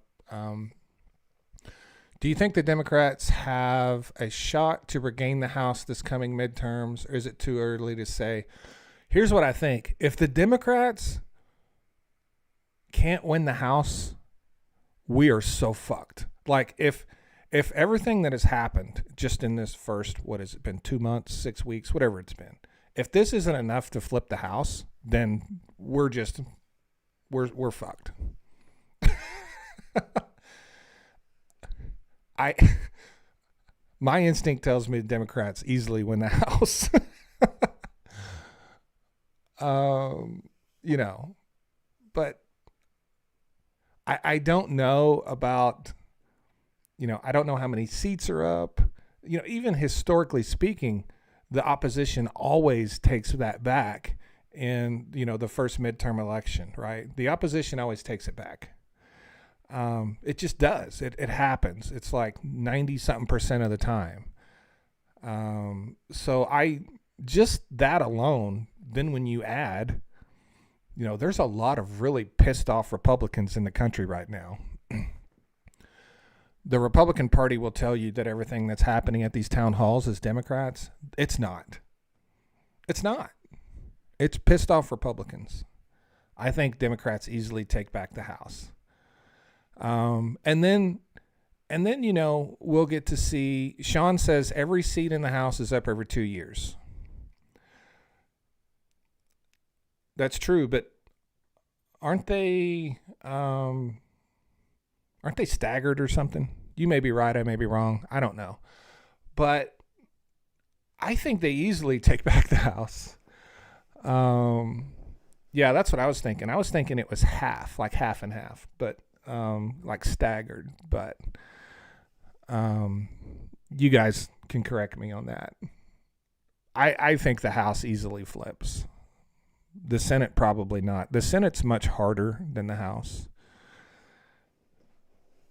But yeah, I think the Democrats easily take back the House. And, if I'm being completely honest, that's not even that itself is not super exciting because, it's exciting in the fact that maybe they can put a stop to some of this idiocracy. But other than that, the Democrats aren't going to do anything great. They're not. The stuff that I'm seeing coming from the Democratic Party right now is blowing my mind. Jill, did you see the video of them dancing? I did not. Who was dancing? I don't know. It's like 6 or 7 Democratic. I think they're all congresswomen. I think they're all in the House. Mm-hmm. And they're like dancing some, like, it's, I can't even describe it. Like, it is so stupid I can't even describe it. So they film each one of them independently, and each one of them are like doing some kind of dance, but the message is that they're fighting for you. But they're just like, yeah, I'm fighting for you, and they're just like dancing, and I'm like, what the fuck are you doing? What are you doing? You're dancing? Are you kidding me right now? Democrats have no ability to understand how they're perceived in the public. Like, they don't get it. They do not get how the general public looks at them. when they do this stupid shit. And, the thing with the House of Representatives, they need to change the 2-year term. That is a huge thing. I don't know how you do that, but they need to change the 2-year term in the House of Representatives. And I know some people won't like that because they'll be like, well, when the opposition gets in, they'll have that many more years. Listen, when you're serving a 2-year term and you have a new election every 2 years, you never stop campaigning. You're never doing your job. The only thing you're doing is campaigning. A 2-year term is ridiculous in this day and age. It may have been fine 50 years ago when we didn't campaign 365 days a year. But they need to change something to where the people in the House don't have to campaign year round for their entire term. Like, that is so stupid to me. That is just unbelievably dumb.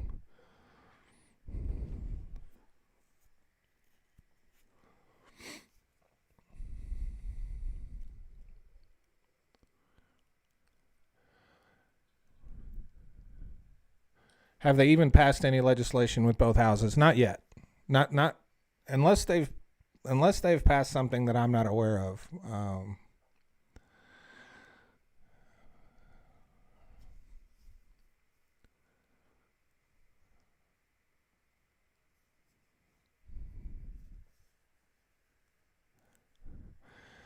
Navy vet says they were doing the Mortal Kombat fighting trend. Yes. Oh my God! Why? Fighter. Yes. Why? Fighter. Why is some old lady doing the Mortal Kombat fighting trend? To reach younger groups, but it's to choose your fighter. I didn't get a chance to say it because you were talking, but yes, that's what that was. Okay. When the fighters that you choose, right, to do the Mortal Kombat fighting trend, when they look like the last person you would ever want fighting for you, that doesn't work. Now, it's not the way that they look physically, it's the way they presented themselves in the dance. They looked like that chick from Seinfeld dancing. That's what they looked like. If dancing like the chick from Seinfeld is supposed to get you to vote for them, like, that's not a thing. They're trying something new, right? I mean, they're not getting voted in for some reason. People aren't going out and voting. That's the issue. Maybe this weirdness will get them out to vote.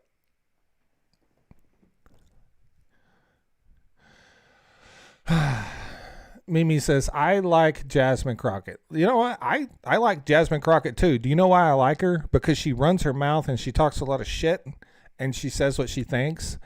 And that's what I like about her.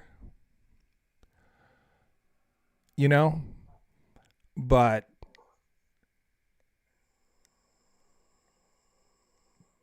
that video, like, when you think of the times we're currently living in, right? What is happening today? Okay. The message from the Democrats is that we have a person in office that is a dictator that is trying to take over complete control of our country. That is the message from the Democrats. And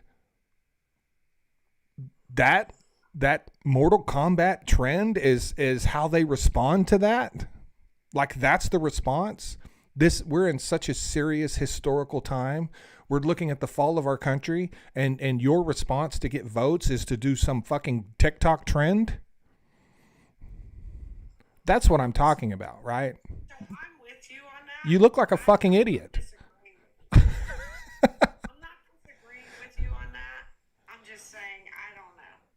I don't know because if it was a different day and age and the narratives were a lot different and we weren't living under this fear of what's to come, because we have a bunch of psychopaths running our country.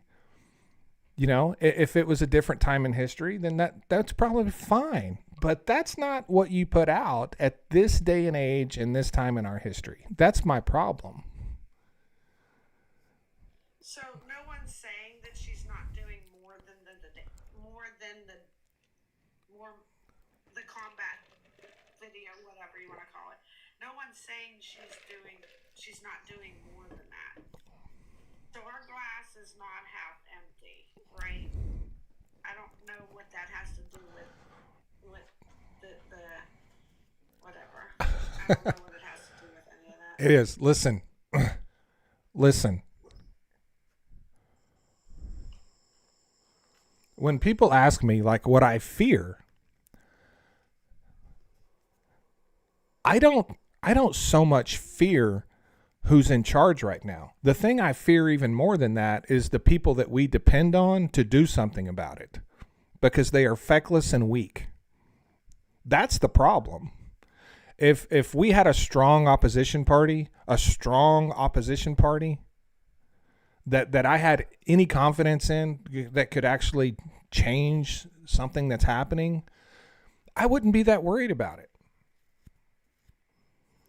My fear comes as much from the left as it does to the right, because the left is so weak that they can't or won't do anything about it because they live in some fantasy world. They don't live in reality. They don't. Sorry, I keep interrupting you, but I wish I could use the clap, like that clap sound. I don't have the sound, but I wish I could use it, because yes to everything.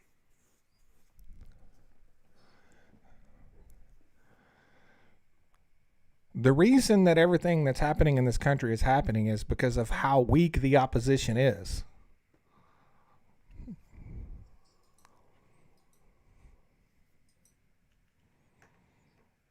When Ronald Reagan talked about how great freedom was, if you could keep it, this is part of what he was talking about. You need a strong opposition party. Hey, when the Democrats are in charge, we need a strong opposition party from the right. When the right's in charge, we need a strong opposition to the left. That is when our country works the best. When there's always a group of people that are competent and willing and can defend and support those people that they represent. Whenever you get too much power on one side and the other side is weak, that is the absolute worst time for our country. And that's what we're in right now.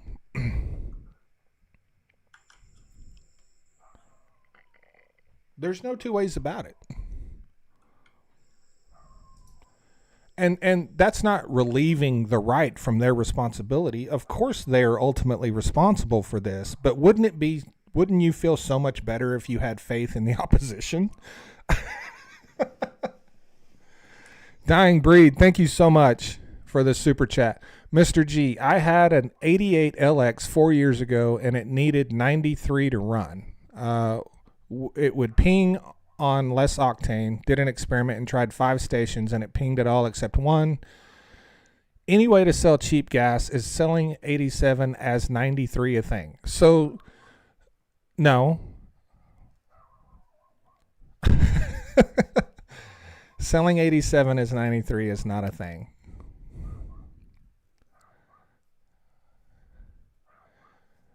An LX, is that an Acura?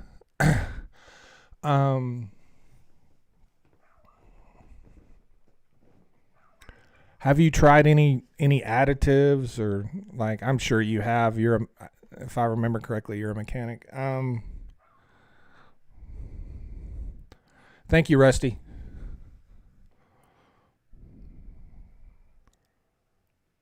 Marley is barking again. She probably hears me in here. She can probably. That dog can hear from like a mile away. Yeah. She's probably like, who you talking to? She probably hears me too. So Robert says, can't do it without control of Congress.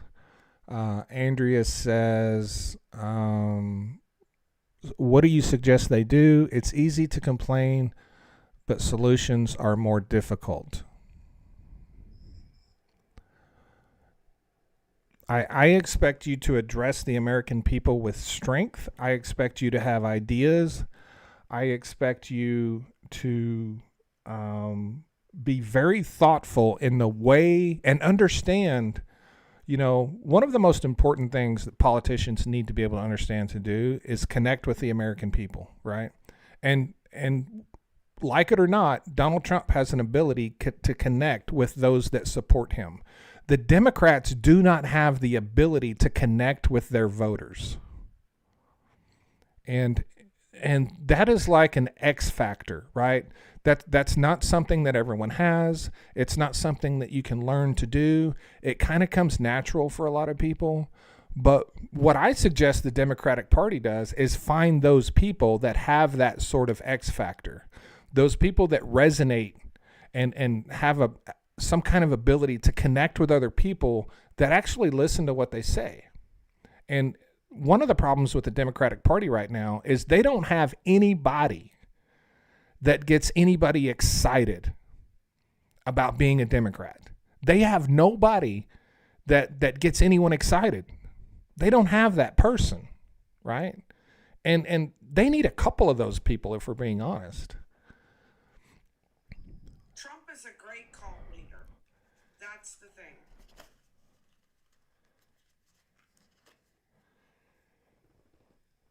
And I don't care who the person is. We have, I think we have some people that have that potential, but they haven't elevated themselves to that height yet, And it's very difficult to find. A lot of people think Gavin Newsom is that person. I don't think he is, because he has so much history of doing just unbelievably stupid shit. You got to find someone like Gavin Newsom that doesn't have a history of stupidity. You just do. Gavin Newsom has too much baggage. Gavin Newsom, he's going to run for president. It's going to happen. And there's a very good chance. The only way Gavin Newsom wins is if the other candidate is so bad there's no other choice. Because Gavin Newsom has a long history. You just think about what the Republican Party can about the ammunition they have on Gavin Newsom. You're the governor of a state with like the highest poverty level in the country. You have the highest homelessness level in the country. You have the highest gas prices directly affected to your policies. You have the highest energy cost, highest cost of living. Like, they can beat Gavin Newsom to death with just the statistics of his own state. And Gavin Newsom's going to say, well, we got the fourth or fifth largest economy in the world. And the Republicans are going to say, you had that when you walked into office. What did you do? Why are you still dependent on Middle Eastern oil, Gavin Newsom? Like, this is the problem that Gavin Newsom is going to have.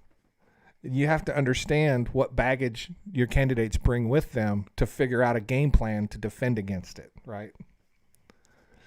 And I'm not a fan of Gavin Newsom at all. I can tell you that right now. But if there was an election today and it was Gavin Newsom or Donald Trump, I'm voting for Gavin Newsom, even though I disagree with a lot of his policies.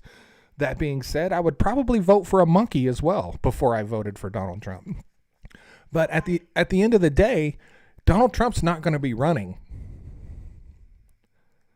And I understand that a lot of people think Donald Trump's going to try to run again. He's not. He's not. You have to pass a constitutional amendment for that to happen. It's not going to happen, right? So somebody's going to be running, probably J.D. Vance, who all those MAGA people will love and turn out for. You need a clean candidate. Gavin Newsom has the charisma, he's a good-looking guy. He's got the tan, an actual real tan, not a. Don't look like he got it in a phone booth, like Donald Trump. All that's great. He's the guy everyone wants to go have a beer with. He's also got a ton of baggage, and maybe they figure out how to get around that. I don't know, but.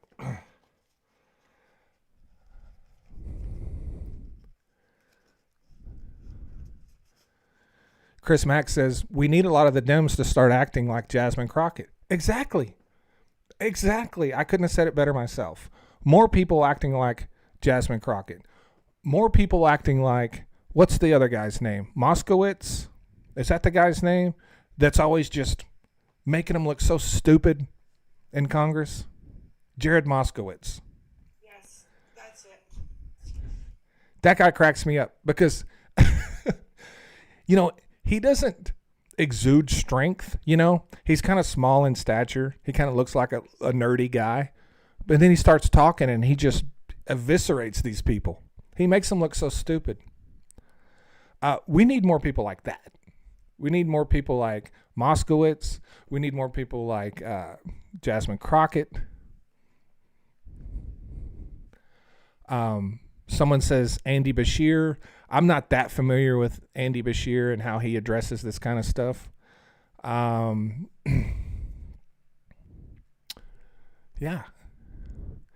You got to have someone that has the ability to shame publicly your opponent and make them look dumb. Unfortunately, that's what you got to have.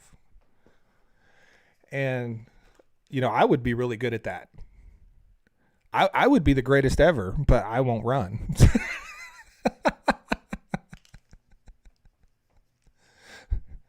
If I was sitting in that seat that Jared Moskowitz sits in, I would be the Babe Ruth of making people look stupid because I'm very talented at that. This is why people think you should run. This is why, because they want that.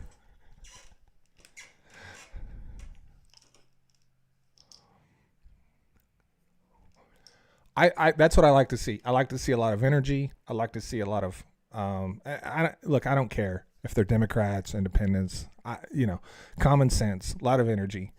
Show the world how stupid these people are. It's not that difficult.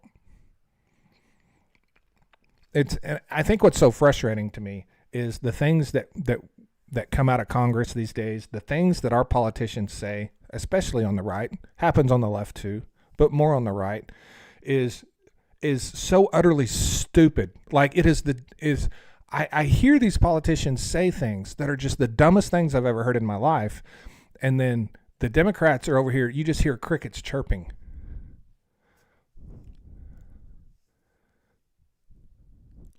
Like, why aren't you telling the world how fucking unbelievably stupid this is? Because someone needs to tell the American people, because guess what? They're not the brightest bulbs in the fucking drawer either. That's why people continue to vote for the people that say the dumbest shit.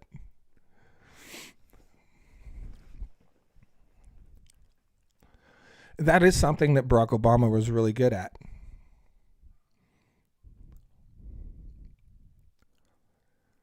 He could make someone look really dumb while appearing to be nice the whole time he was doing it. Yes. He didn't have to raise his voice. He didn't have to be overly condescending. He had this natural way about him of making you look as stupid as you are and also doing it in a nice way. That is that's that X factor that I'm talking about. He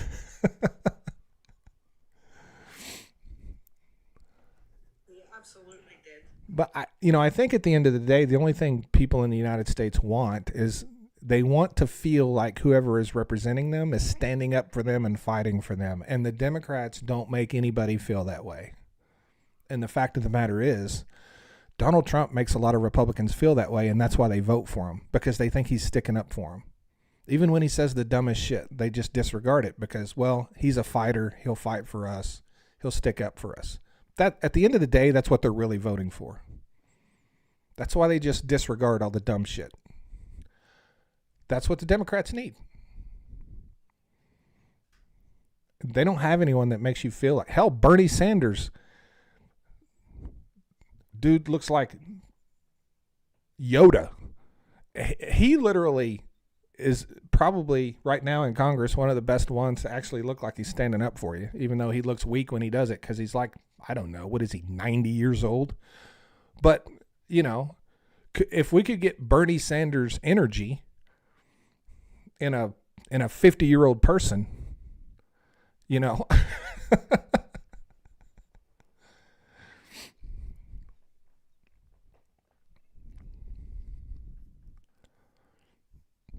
Yoda with mittens. My daughter sent me. You remember when that? You remember when that Bernie Sanders little meme thing became all the rage when he was sitting with his mittens, and you remember all that, Jill? Yes, I do. My daughter sent me a keychain of that. It was a little keychain, and it was a little Bernie Sanders with his coat and hat and mittens on. And I was like, "What? Why are you sending me this?" Because it's Bernie with his mittens. I mean, I agree, Mary. I think Bernie is a good man, but I don't agree with a lot of his policy. I just don't. But he is a good guy. He means well, right? I never got the mittens thing. I never understood that. Never understood that.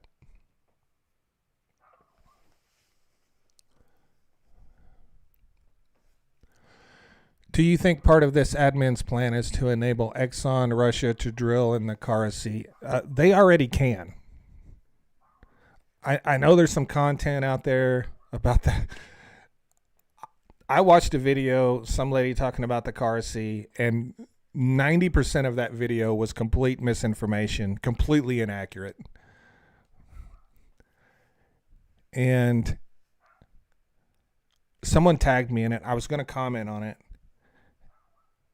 And so I went to where someone had tagged me on it. And this lady that made this video, she said, Mr. Global won't see this. He blocked me because I proved him wrong. I'd never seen or heard of this lady in my life.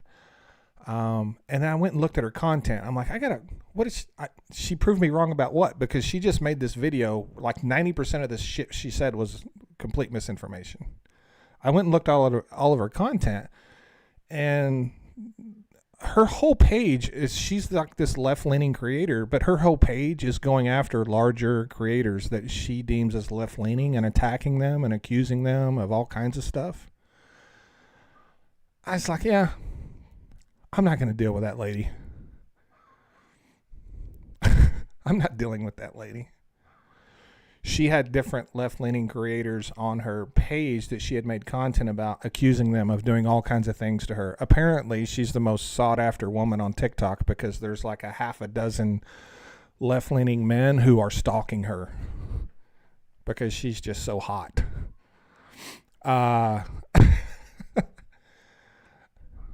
She's a troublemaker. I sensed trouble, so I just left it alone. I had put a comment on there. If I blocked you, why am I reading all this right now? But I decided not to. A lady made those mittens. Her name got out and everyone wanted more. She told a friend, I'm not making all these goddamn mittens.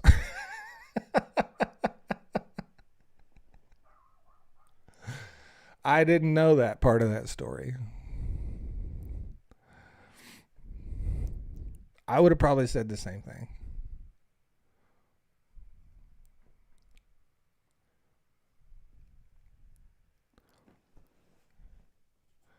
But no, when we talk about the Kara Sea, this lady is claiming they drilled a well up there that was going to produce 500 billion barrels of oil. Like, that's not a thing. Not a thing.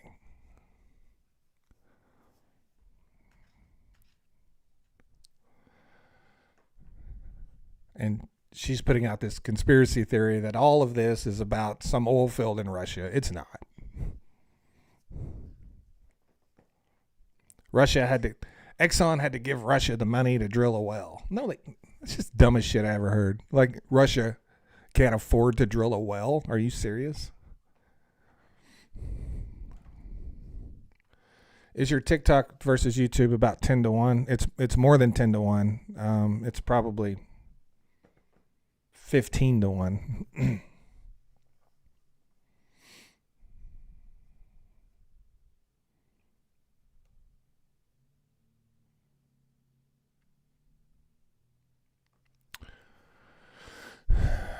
Mr. Global, 270% on dairy products by Canada. If you're talking about the tariffs that Canada has on their dairy products, that's a quota.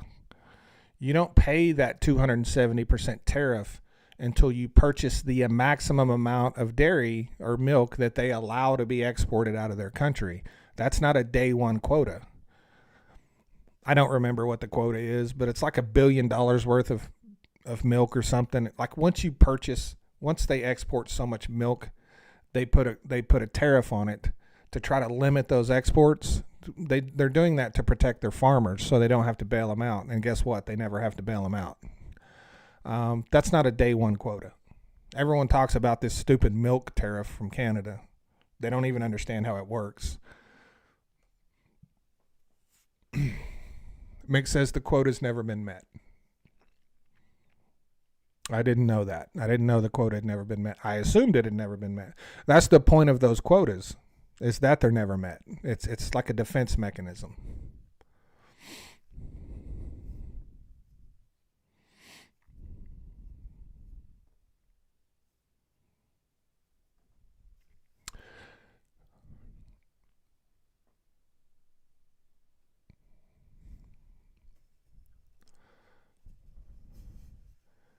It's a widely, this whole tariffs thing is a widely misunderstood thing. What do you expect? It's what everyone's talking about. That means there's going to be a ton of misinformation put out about it.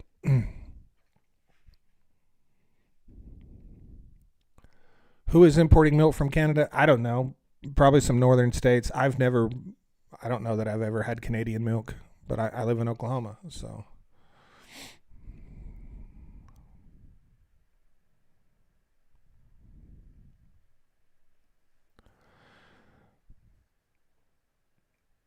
$56.9 million kilograms of milk.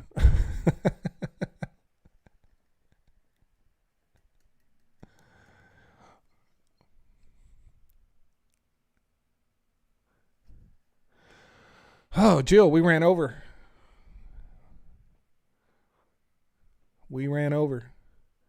Time to shut her down. Yes, we did.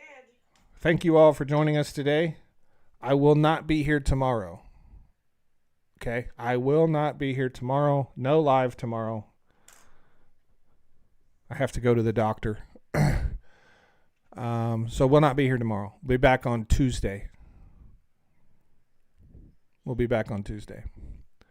Thank you guys so much for joining us today.